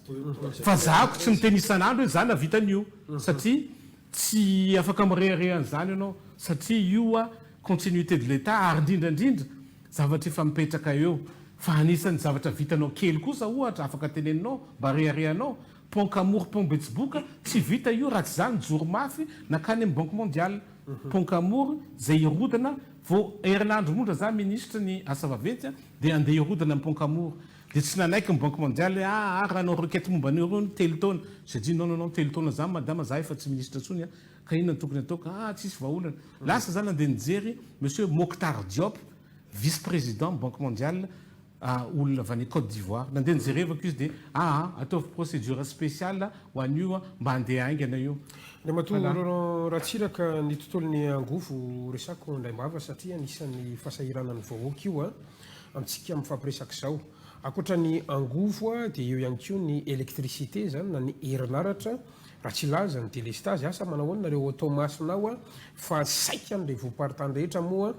dia mijaly amin'izy io efa napetrakintsika tamin'ny filohan'ny république zany fanontaniany zany a fa raha miresaka ny angofosika fantatrao fa misy akony zany any amin'ny lafiny ara toekarena ary raha miresaka ny atao hoe mpampiasa volontsika dia anisan'ny condition apetraka izy ireo hoe manahoana ny politique énergétique an'izany firenena anankiray ampiasain'ny vola izany io ny Madagasikara hatreto anisany nametraka fanamby ny 400 mégawatt moa ny fitondrana mbola tsy vita le izy a raha mijery ny fandaran'ny filohanao afaka 3 herinandro dia ho foana ny délestage raha mijery ny foto-drafitrasa isika na tiana na tsy tiana aloha dia ny jirama zany androany dia marina ny filazana fa mivarotra faty antoka ary raha namokatra ny jirama taroa dia efa mpivarotra sisy izy androany satria saika ireo mpiara-miombinantoka no mamokatra dia mividy an'izany herinaratra zany orinasa jirama ary mivarotra avy eo izay le situation misy eto Madagasikara ka raha mametraka fanontaniana aminao androany dia tsy amin'ny masony mavomboaka fa maefa candidat ho filoham-pirenenanao inona ny politika énergétique hitanao fa mahomby farak'izay aingany indrindra à court terme farak'izay antonony indrindra à moyen terme farak'izay lavitra ezaka indrindra à long terme raha miresaka ny politika ny angofo isika ary indrindra ity tontolo ny délestage ty andriamatoa sy mamoaka ny Madagasikara nisy projet taloha ny anarany énergie tout fa tamin'ny banque mondiale zany vatsiny zareo vola navitana ny barazan décalé ka sy ny sisa tamin'ny fotoan'androny filoha Didier Ratsiraka rehefa tonga fitondrana après Didier Ratsiraka dia tsisy nikarakara n'ireny projet ataontsika hoe à énergie renouvelable zany hoe na ny herin'le rano mikorina iny zany no avadika énergie avadika courant zany dia tonga ny sasany dia inona namaiky an'zareo nanao fifanarana amin'olona hoe misy groupe électrogène nareo na andana nareo mividy groupe dia andao reny ampiasaina kanefa herinaratra mivoaka avy amin'iny groupe iny lafo dia lafo ary zay anisan'ny fahasahirana antsika ankehitriny tonga ny tetezamita nanamafy an'izany zavatra zany tena nanamafy be mihitsy ary zay mihitsy mahatonga anako ny teny foana ary mbola miteny androany hoe tompona ndraikitra reo zay nitondra tamin'ny tetezamita anatin'izany ihany koa tsy tianao miteny anazy mamyraha vatomanga satria enquête Bianco mazava be momba an'iny mandefa vola 80 milliards d'ariary atao virement makany Anosy Maurice dia tsisy miteny zany hoe manapotika ny fiainantsika eto zao hoe tamin'izany fotoanandro zareo nividy groupe ihany koa nampiasaina atao Tomasina jerevana le groupe même pas 2 ans ngamba ndeha potika satria groupe occasion any vidina rafistolena dia amidy ato dia vidiny jirama voilà zany zavatra nitranga dia reo indray mandeha manko ny resaka ministre ny fitantanam-bola tsy le ankehitriny fa taloha ho za hoe za tena faleo mihitsy am'le délestage Tomasina ary ny Tananarivo mitovy amin'izany dia mba mangavanareo hoe inona le vaolana ka izy io ne manahirana be tsy sany tenenina amiko izy ty amintsika amin'ny teny zao misy surfacturation surfacturation mitentina hatrany amin'ny 50 millions de dollars fomba hoana nanaovan'ny zareo anazy satria zany tsy amena vola zany le mpamokatra électricité tsy payeny dia tsy mbola payeny nareo fa azo vola zay afaka heritaona dia eo nareo payeny fa ampitomboy le facture fa tsy maninona dia zay dia fampizarana zareo manana proof PDB mihitsy nareo mba efa nametraka fitoriana ve nareo sisy dikany zany affirmation gratuite sisy dikany fitoriana momba an'izany satria le fitoriana efa nisy tsy mandroso efa nilazaiko taminao teo fitoriana BDB ne momba n'io resaka herinaratra io momba ny dossier ny herinaratra any amin'ny Bianco fa tsy raha ny Bianco any amin'ny fitsarany tsy raha zareo satria an'zareo fitsarana an'zareo Bianco zany rehetra zany zavatra fatapoko fatapirenena tsisy tsy mahafantatra an'izany teneniko zany raha olona mpitondra reo fa dia mangina daholo dia sasany mahazo mamamy mahazo mamy dia mangina daholo koa dia zay ny manapotika ny resaka herinaratra eto Madagasikara zetika fotsiny zao mantsy amin'ny resaka chiffretsika Andriamatoa sy ny mahoaka ny Madagasikara fantatrao tsara fa hatrany amin'ny 3353 millions d'ariary zany zao nambaran'ny filoham-pirenena fa fatyantoka nantrosa ao anatin'ny jirama zany 1500 milliards ozy izy 1500 milliards fa zao ny anahy mantsy zany resaka mba tsy ilazantsika hoe io loronatsiraka amintsika raha foana fa za zany miandry an'ilay capacité intellectuelle anao mihitsy hoe inona le politique énergétique hoentina Madagasikara ho any amin'ny transition énergétique avetsika sa anatsara ny hydro zay efa nanatsika io sa hijery an'reto angovo azo avoza ndraiky tena vahaolana zany ilainy inona mahatonga envergure présidentielle hoa le resaka eto fa tsy inona natonga anahy niady ho an'ny barrage Volobe satria io ny vahaolana ahitaro le barrage ampitombony capacité arabasoa arabatsara 2 millions de personnes zao afaka 10 taona hisitraka an'io fa manina tsy nisiniaviny tamin'ny 2019 zany satria mbola mitady zavatra hafa izy barrage saovoka tokony alimenter antsirabe rehetra reny ary tonga ty Antananarivo tokony anampy ny Antananarivo dia tsy natao dia zay zany tokony atao tanterana saovoka dia eo ihany koa moa ny énergie solaire reny zany antsika zany firenena ataontsika hoe ny angaran'Andriamanitra manana biodiversité tsara be tsy misy manerana an'izao tontolo zao raha eto amintsika 20% ny zavamaniry sy zavamananaina eto amintsika dia tsika zany manana place tsara amin'izany énergie renouvelable zany hoe efa mokarana angovo madio dia anatin'izany moa zany éolienne zany tsy sako tenena satria éolienne zany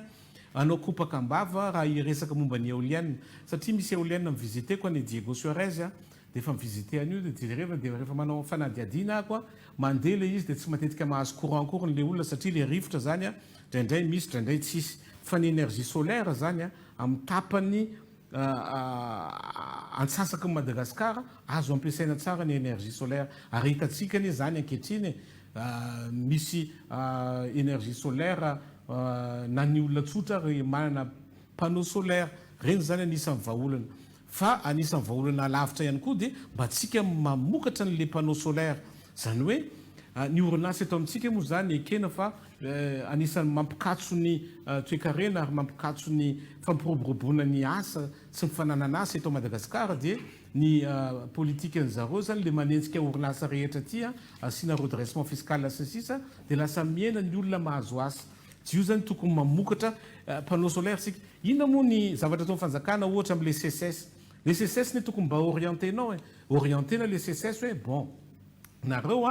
azo subvention fanjakana raha ohatra afaka votena amin'ny assemblée nationale zany tsy olana raha ohatra hoe reto daholo ny étude ataonareo ohatra zany hoe énergie solaire mahazo subvention amina milliard nareo raha ohatra manao étude momba an'io ary misy orinasa mba miforona momba an'izany ataona privé mahazo subvention am-panjakana nareo raha manao recherche momba ny énergie hydroélectrique na dia fa misy ary zany ankehitriny fa azontsika ataony hoe mba mamorontsika dia barrage kely madinika azontsika atao ihany koa ny recherche momba ny ohatran'ny voalazako teo automobile électrique fa maninona mbola anatin'ny daholo le politika resahanareo zany fa maninona za zany nitondra dossier indray mandeha tamin'izah ministre ny tourisme dia nakany Espagne dia nengaviana ministre rehetra zay manao ambition touristique mba hitondra dossier aty dia nitondra dossier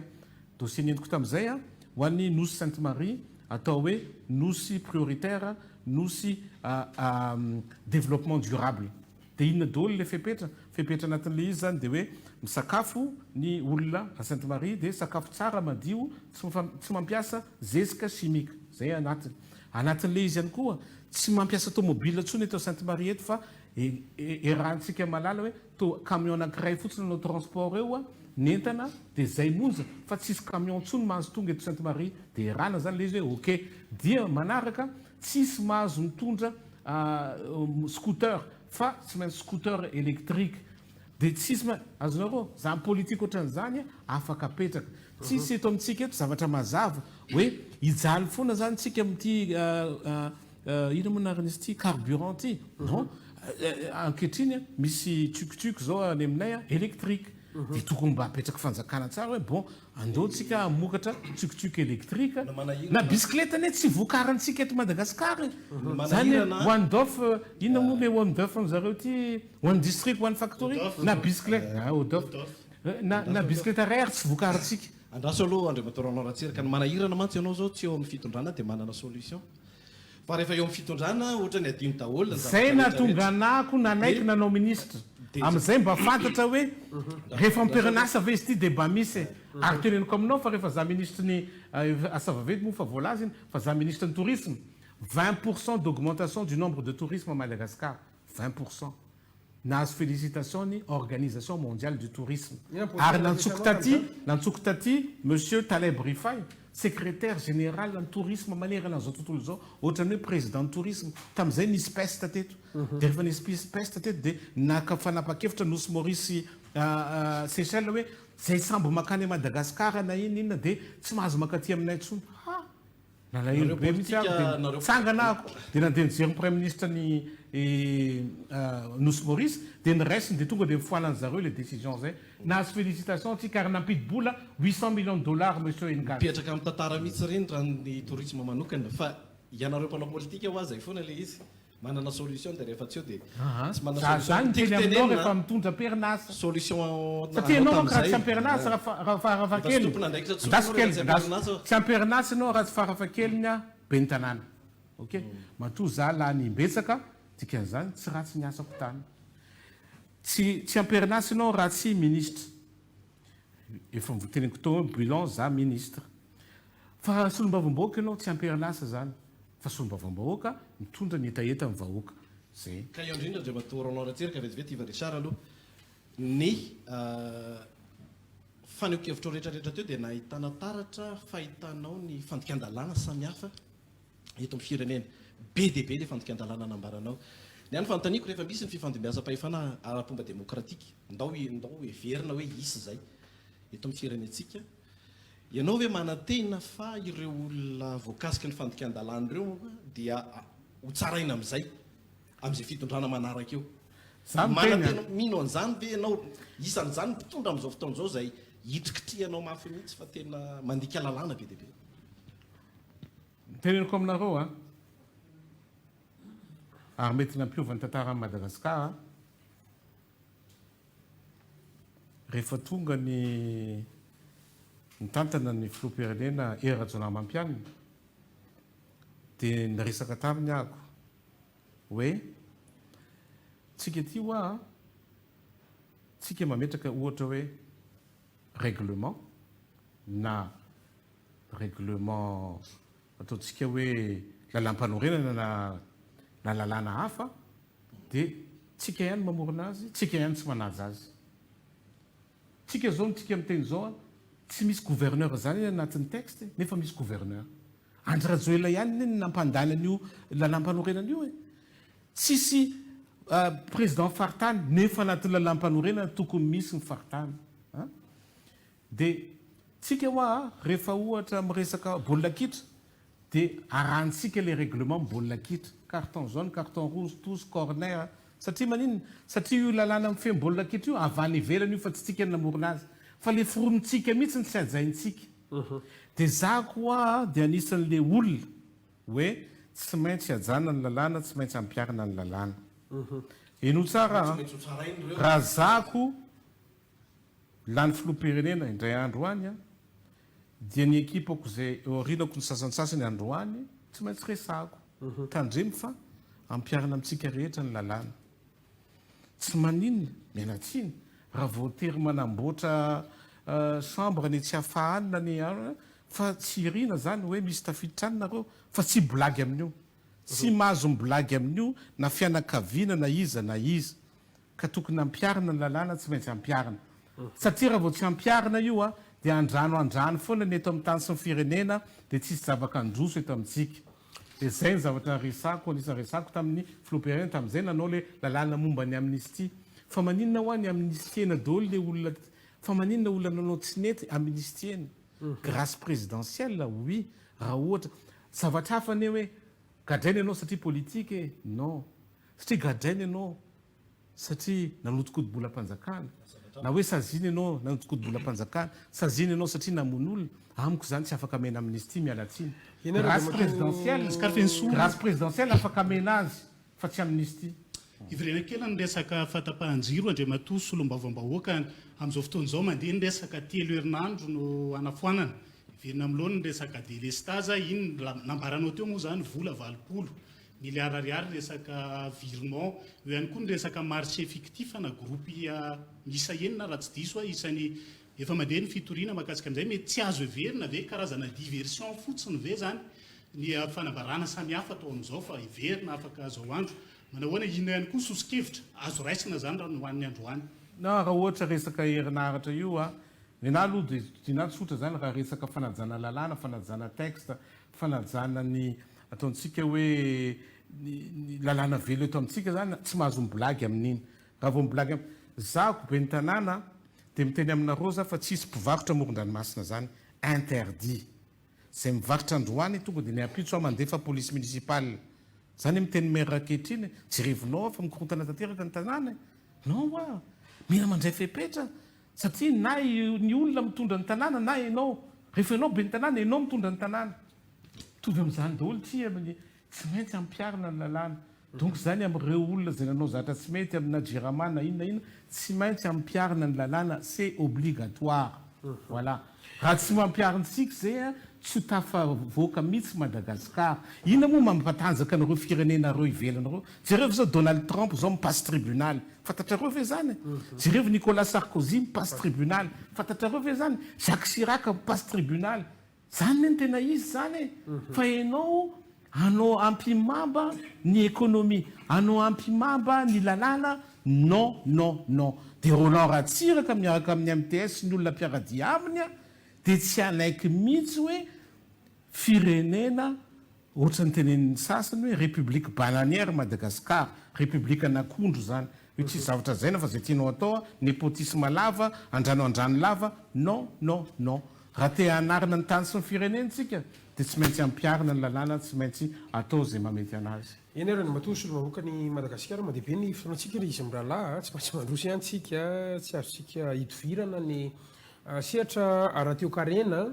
ary matetika izy io adinonareo mpanao politika kanefa misy akony be aty amin'ny fiainan'ny vahoaka malagasy ny tontolon'ny fanoranana sy ireo entana filaina amin'ny fiainana lavinandro na ny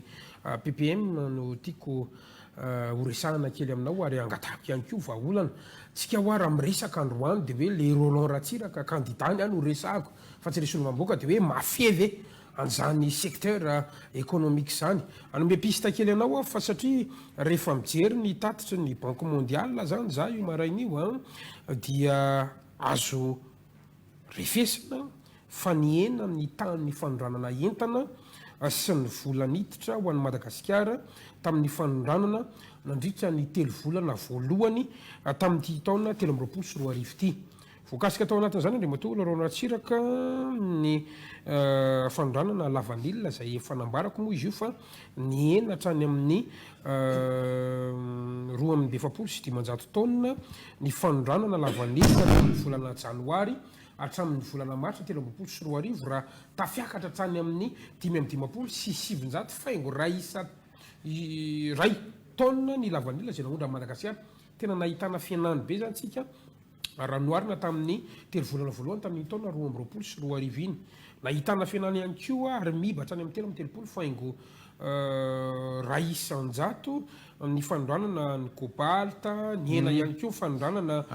orinasa afakabatra any amin'ny 5,3 isan-jato. Zao zany ny fanontaniako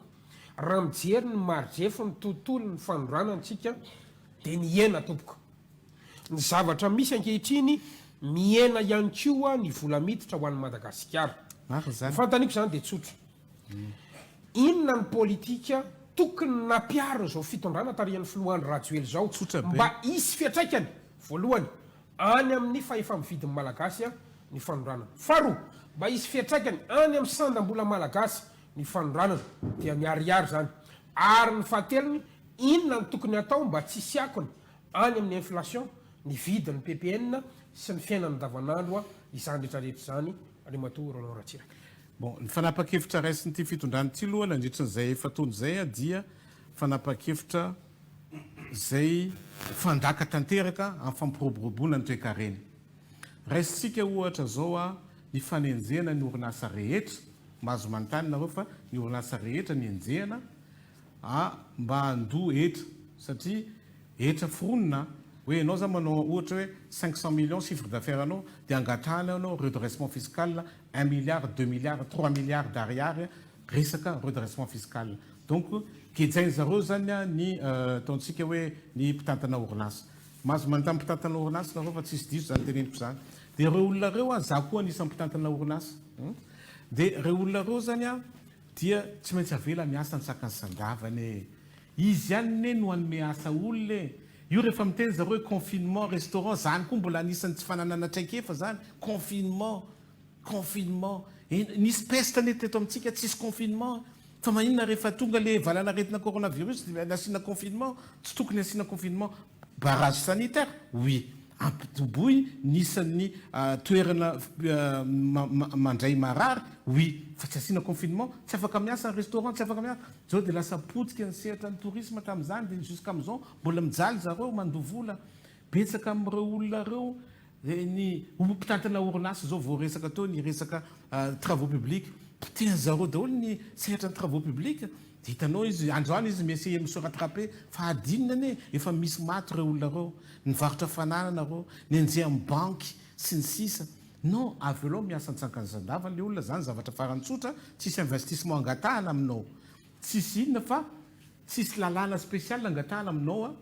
fa aza sakatsakana. Zay mahatonga anako tena nijoro momba ny lavanila sy ny sehatra ny exportation, sehatra letria hoe avelao miasa ny sakany sandava ny olona. Jerevinao nefa iny amin'izay Rajoelina zay vao tonga tany nandeha niteny hoe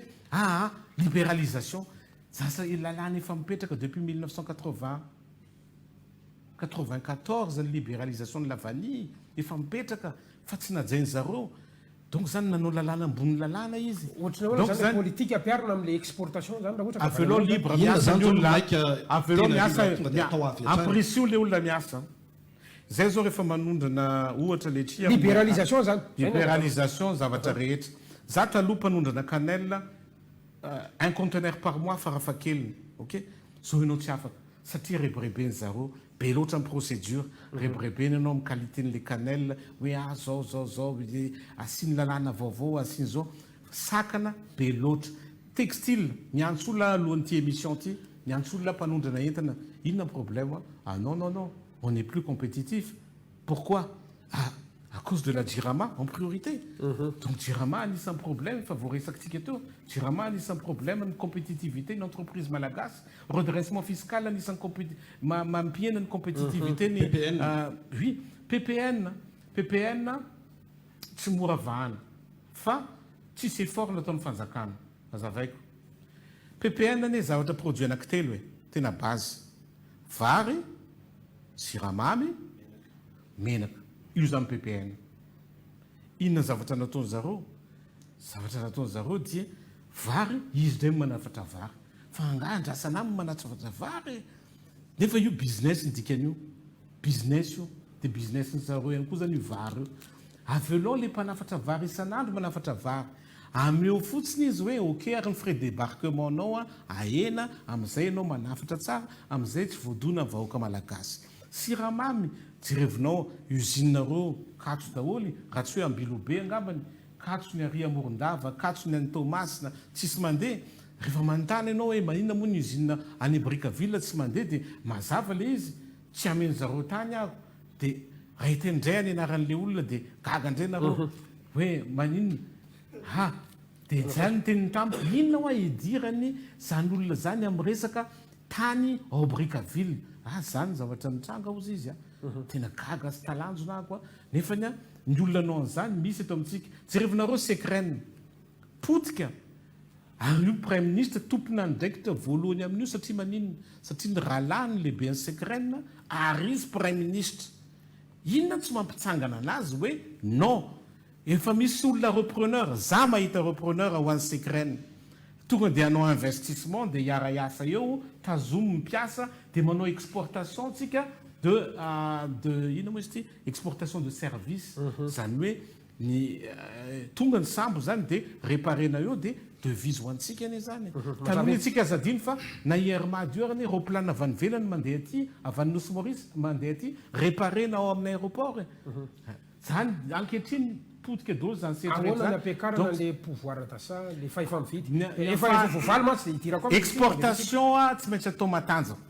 voilà azadiny fa vanir resantsika potika tanteraka ary za anisan'ny joro ary solution fa trop tard zao tsika miteny zao $50 la tonne tsy lafinao mivaninao tsika miteny zao nefa taloha $180 la tonne zay le prix nangatana taloha de lafinao mivany zao nefa tsy lafo tombo ny stock ho avy ny campagne vaovao zao vao mainka pire donc 2 ans zany io vani io tsy andeha ka za de mitodika mivahoaka ny savasy dianasy indrindrandrindra nalany jorofo sy ny antsinanana manao lavani rehetra sady manao lavani fa mba eritreretany koa ny zavatra hafa satria mety rotogna mihitsy io zavatra io ho katso fa tsy androany any kakao tsy mandeha amin'ny lohany textile efa niteneniko taminao teo donc fanjakana mihitsy ny sakana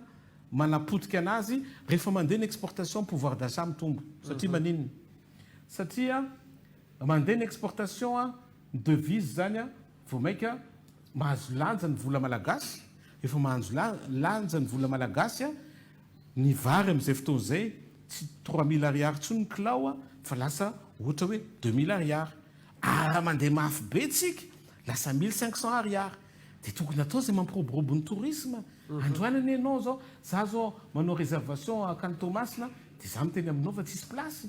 satria roplanina anankiray monja no makany tokony asiana roplanina isan'ora mitovy amin'ny taxi brosy makany tomasina makany majanga makany tuliary zany ny tena izy ary zany tsy mila investissement fa mila fotsiny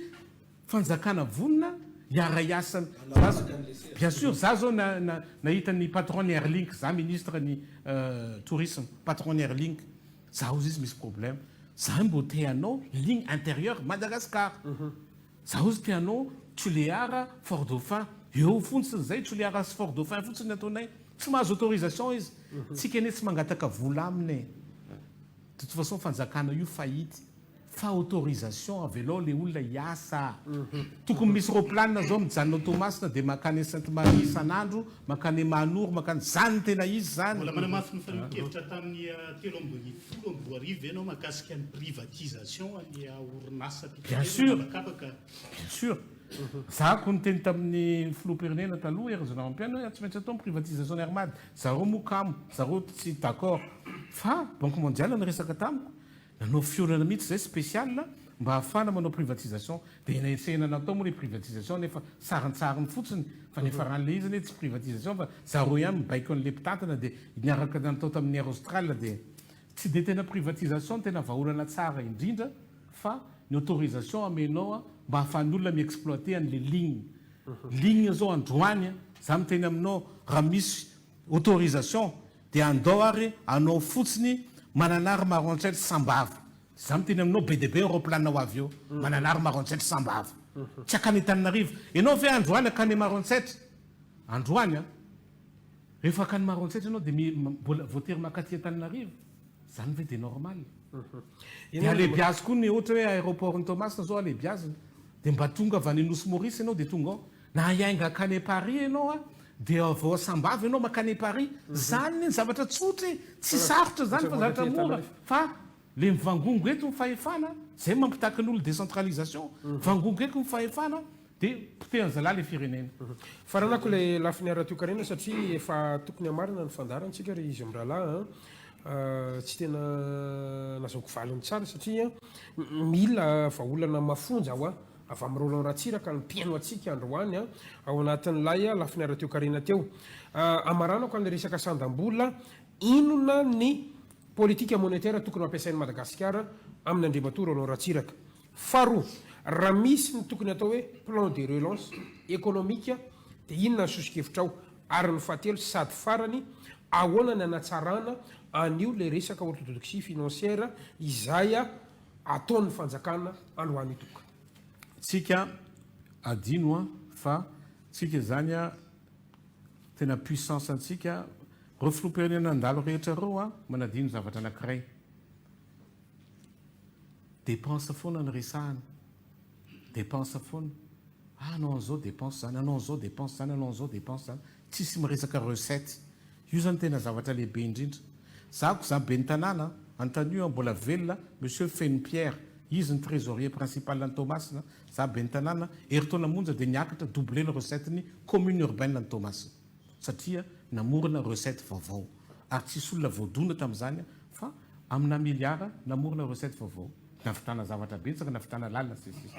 eto zany tsisy stratégie tsisy ampiakarana recette zany hoe tsy anatin'ny projet économique ny mihitsy hoe bon mila mahazo vola Madagasikara mila mampiditra vola Madagasikara donc anisan'ny ahafahantsika mampidi-bola ary ahafahantsika manome lanja ny politique monétaire resahanao zany dia tsy miala amin'le voalaza teo fa anisan'ny anatin'le voalaza teo ihany koa mba hampiena ny importation efa hampiena ny importation ianao dia tsy maintsy mikondoa ianao miaraka amin'ny tantsaha rehetra efa miresaka tantsaha zany dikan'izany fambolena fiompiana jona 3 points io zany tena avokavoko ny firenena malagasy io avokavoko ny firenena malagasy io hoe mba tsapanao hoe misy zavatra mandroso fiompiana tsy maheno mihitsy ako hoe avy amin'ny fiompiana manondrana atsika 0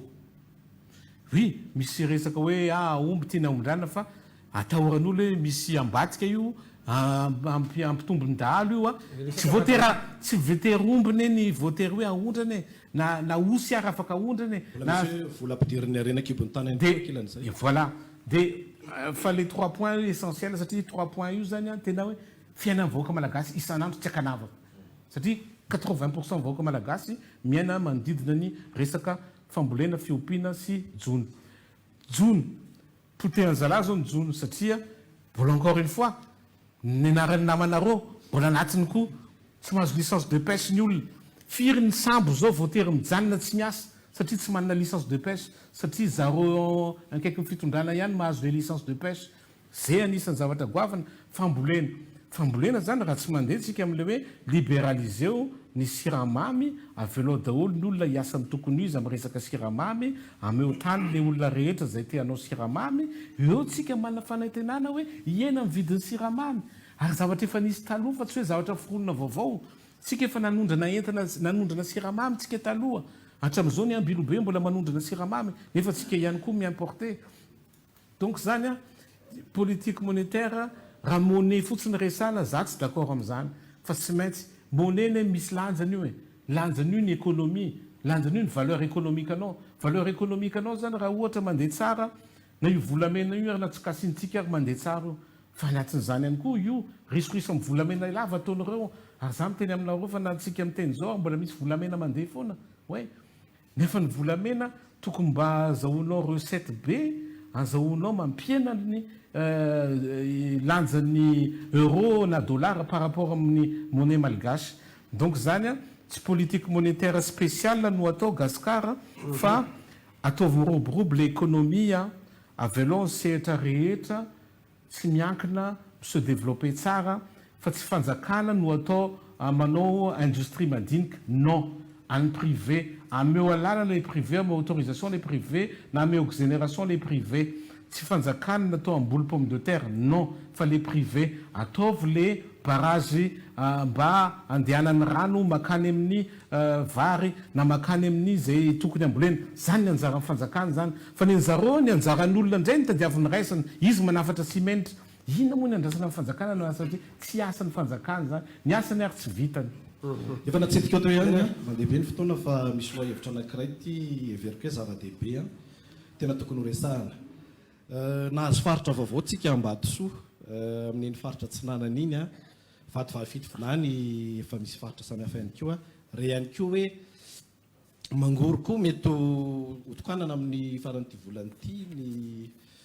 lalam-pirenena fa 720 dia mety hoe ho atao ihany koa mangoro feo daholo zany resaka fitsinjaram-pahefana daholo le izy zay zany no endriky ny fitsinjaram-pahefana aloha hoe mitombo ny isan'ny faritra eto amintsika mitombo ny isan'ny tompona andraikitra ary avana arak'izay tratra ny faritra isan-karazany isongadina misy ahoana ny hevitra momba misy ampahako avy any Maroantsetra satria papako moa zany fantatr'olona hoe Tiana Ratsiraka zokony Didier Ratsiraka fa misy tsy fantatr'olona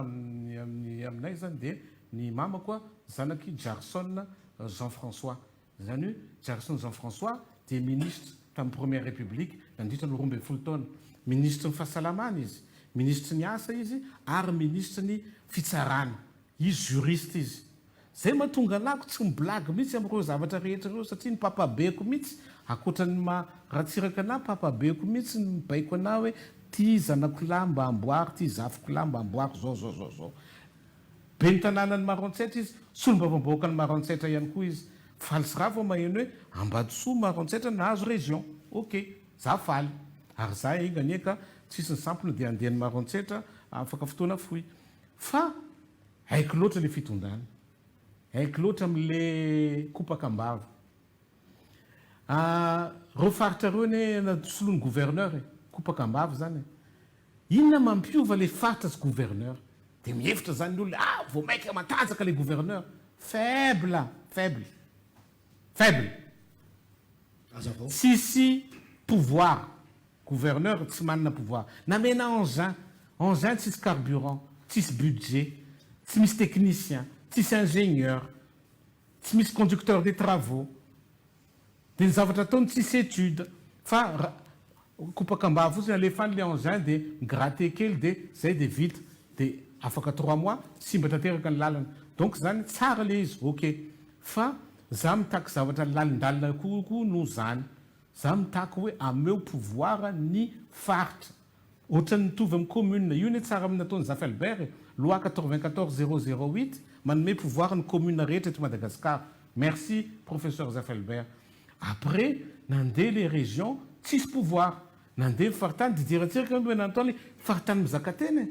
misaotrany Didier Ratsiraka fa problème nasoana tamin'ny pouvoir ahoana ny anaovana an'izay fanomezana pouvoir zay fa mahazo fampitaovana ihany chef district hatrany amin'ny chef fokotany lalàna amin'ny fean'zareo ny efa ao e zany hoe Falandry Rajoelina milaza hoe zaho ozy izy nanome fitaovana ny chef de district za nanome fitaovana any région tsy efa fitsinjaram-panefana ve zany tena manadalantsika le zalahy mialatsiny amin'ny teny an'izany fa amin'ny fomba ahoana moa fitsinjaram-pahefana zany fahefana zany moa hainy mba inona ny dikany le olona mibaiko ny région misy anazy fa tsy hainao avy aty no mibaiko voilà zany ny décentralisation effective ary ireo collectivité décentralisée ireo zavatra tsy hain'ny mpanao politika dia efa lalàna mipetraka ne io e tsy fironona tsony le lalàna fa le izy tsy effectif tsy tanterahana ne ny commune ihany le izy ny tanterahana fa tokony tanterahana koa le izy amin'ny région tokony tanterahana koa le izy ohatra amin'ny faritany Voilà. inona le endrika hita mason'le fanatanterahana le izy zany toe tokony manapa-kevitra Misy tonga vola zany ve fidina izy? ohatra zany a fidina le chef de région ok fidina izy dia izy manana conseiller régional du conseiller régional io karazany hoe assemblée nationale an'le région azonao dia io zany mamolavola amin'ny budgetny a dia budget régional amin'ity taona ity zay anao an'izao tsy miankina amin'ny fanjakana intsony zany fa ny andrasana amin'ny fanjakana dia hoe rehefa misy loi sur les investissements miniers dia mba mazava hoe ohatra hoe 20 na 30% ny recette minière alefaso amin'le toerana amin'ny fomba ahoana moa ça va zao a manao 700 millions de dollars rehefa mandeha tsara ny vany recette dia any ça va ny hôpitaly mbola tsisy zavatra azo raisina ny lalana fampianarana tsisy azo raisina ahoana ny afahanao miaccepter an'izany enao a Thomasina anisan'ny mampidibola province mampidibola be indrindra eto Madagasikara Thomasina ahoana ny hôpitalinay tsisy zavatra manara-penitra fotsiny lalana tsisy dikany tsy fanajany zany ohatry ny ahoana ny famaritanao ny antsoina hoe fitsinjaram-pahefana efa misy sika ao anaty lalam-pandrenana fa ny amin'ny Roland Ratsiraka ohatry ny ahoana ny famaritanao ny atao hoe fitsinjaram-pahefana avelao le olona midécider no aviny le CTT io ve ça le olona oui, collectivité territoriale décentralisée, c'est déjà dans la Constitution. C'est les provinces, les régions et les communes. Communes ne fa vite fa mandeha iny. Fa tsy afapotsika satria misy commune na marefo, misy commune tsy afaka manao recette. Le tantsany raha miasa tsara ny tantsaha. Minoana anao fa andony etrantany ny tantsaha. Fa izy ny tsy afaka miasa tantsaha potehanao donc tsy afaka mandoa etrantany raha afaka mandony etrantany tantsaha mampidibola ny commune azontsika zay commune rurale resaka io dia ny région efa voalazantsika teo province zao a mangina dolo izy mianakavy satria tsy miexiste en province dans fiainantsika andavanandro kanefa ny province au niveau ny lalam-panorenana mbola miexiste donc zany ampiarana anazy dia tsotra tanterahana fotsiny iny dia aveo le vola sahaza azy mila eritreretina ohatra zany hoe fantansika fa cacao zao a province ny Diana mampiditra azy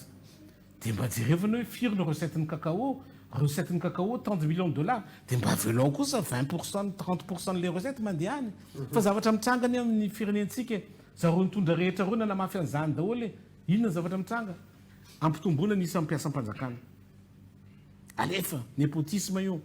enao ve zao couleur zao mampidirana miasa enao ve zao couleur zao za koa be ny tanànany Thomasina za tsy nampiditra olona miasa fa miasa tsika hoa dia journalier ny raisiko journalier zany a ampiasainao izy androany a 10 arivo dia rapiditra izy voaterasoana tsisy budget hoa za tsy andaingy tsy voapaye aveo ny karama za be ny tanànany Thomasina tsisy karama tsy voapaye zany voapaye daholo ankehitriny ianao indraindray 10 volana tsy voapaye ny karama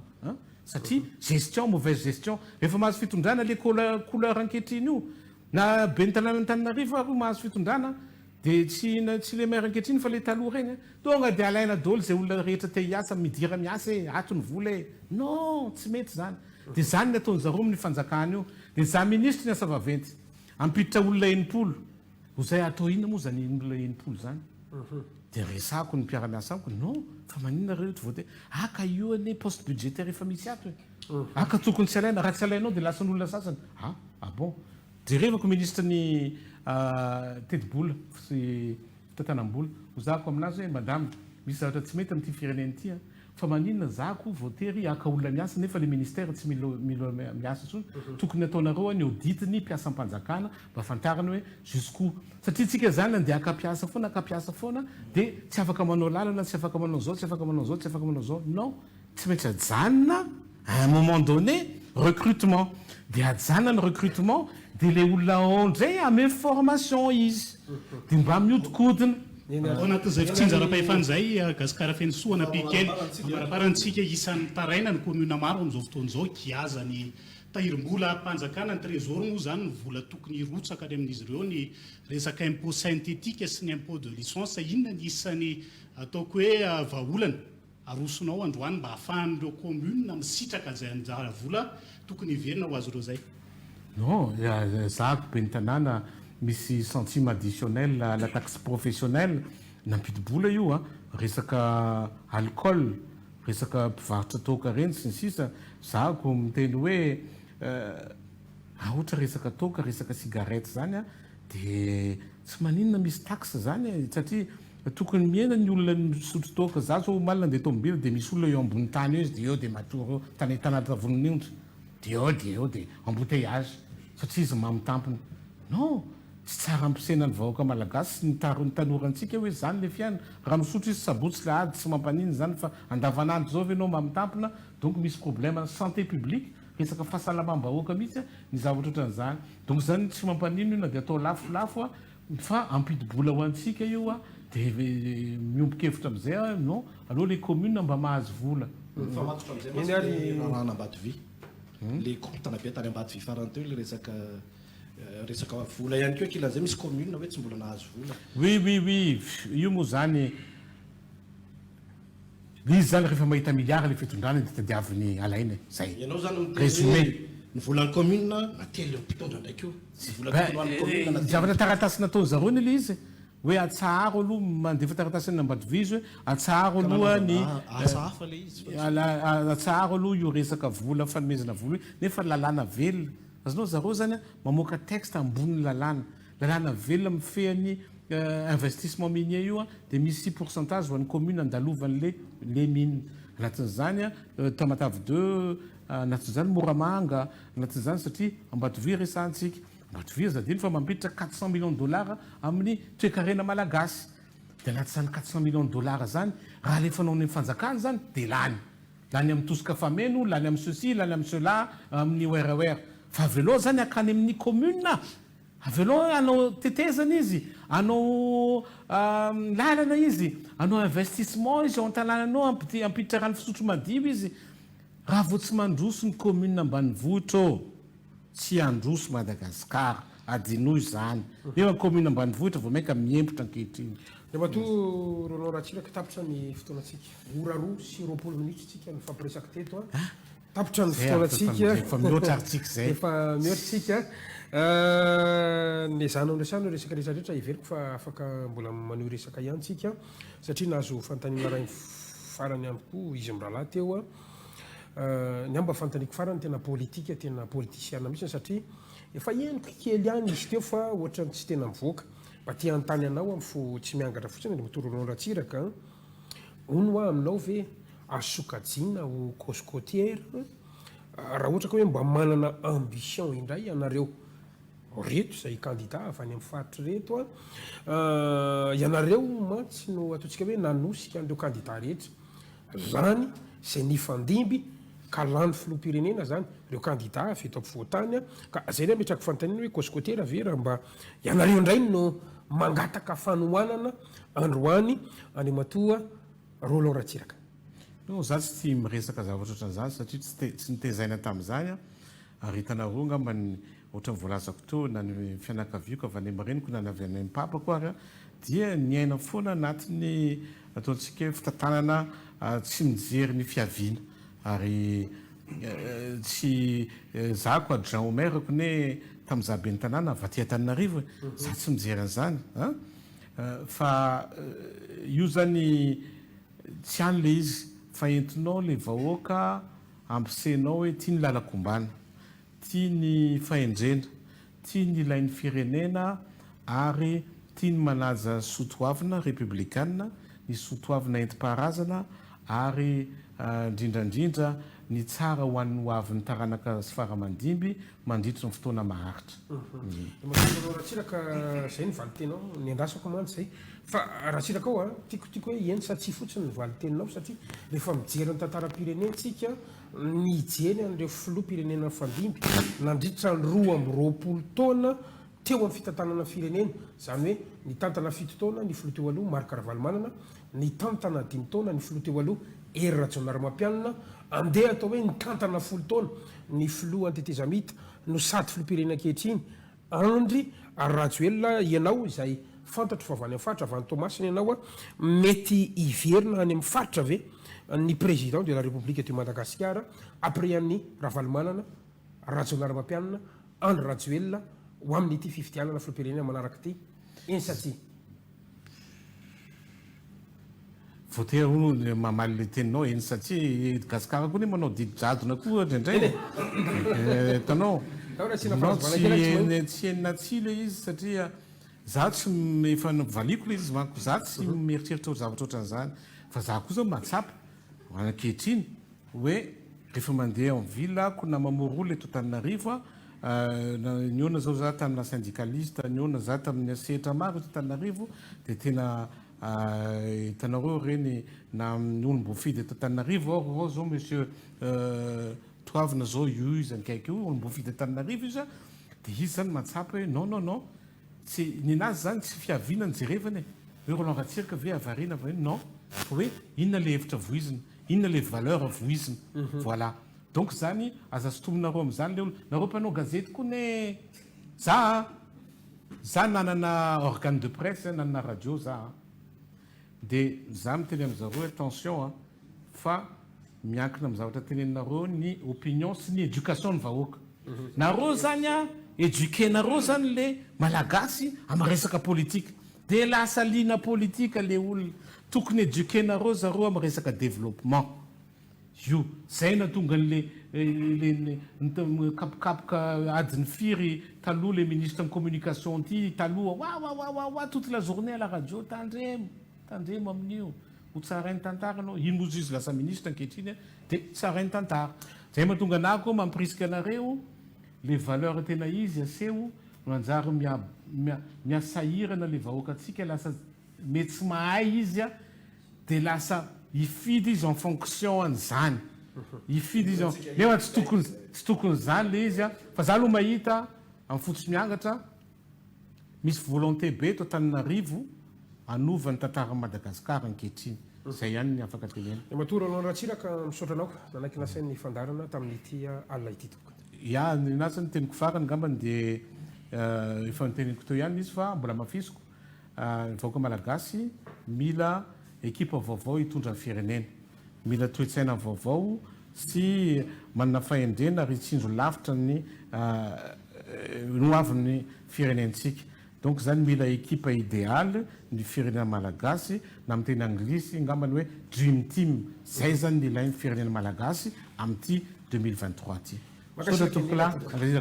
isarako no namana Yves Richard tamin'ny Cool TV Madagasikara niaraka tamintsika tamin'ity ality mankasitraka indrindra rahalahy isaorantsika ihany koa nisy be ihany katsy araka tomansoa avy amin'ny ABC Madagasikara ankasitrahana isika rehetra tany tokantrano niaraka taminay hatrany farany tamin'ity ality isaorako manokany reto mpanotrona mpanaradia nisy olo mahoaka Roland Ratsiraka filohan'ny MTS ireto tato anaty efitrano rasiraka reo ndao tsika hitehaka mavy be amarana atsika am'fandarana manatapaka makasitraka indrindra toko merci beaucoup d'accord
manao fety arapainy happy level 10 zay makasitraka tamin'ny fiarana hatramin'izay makasitraka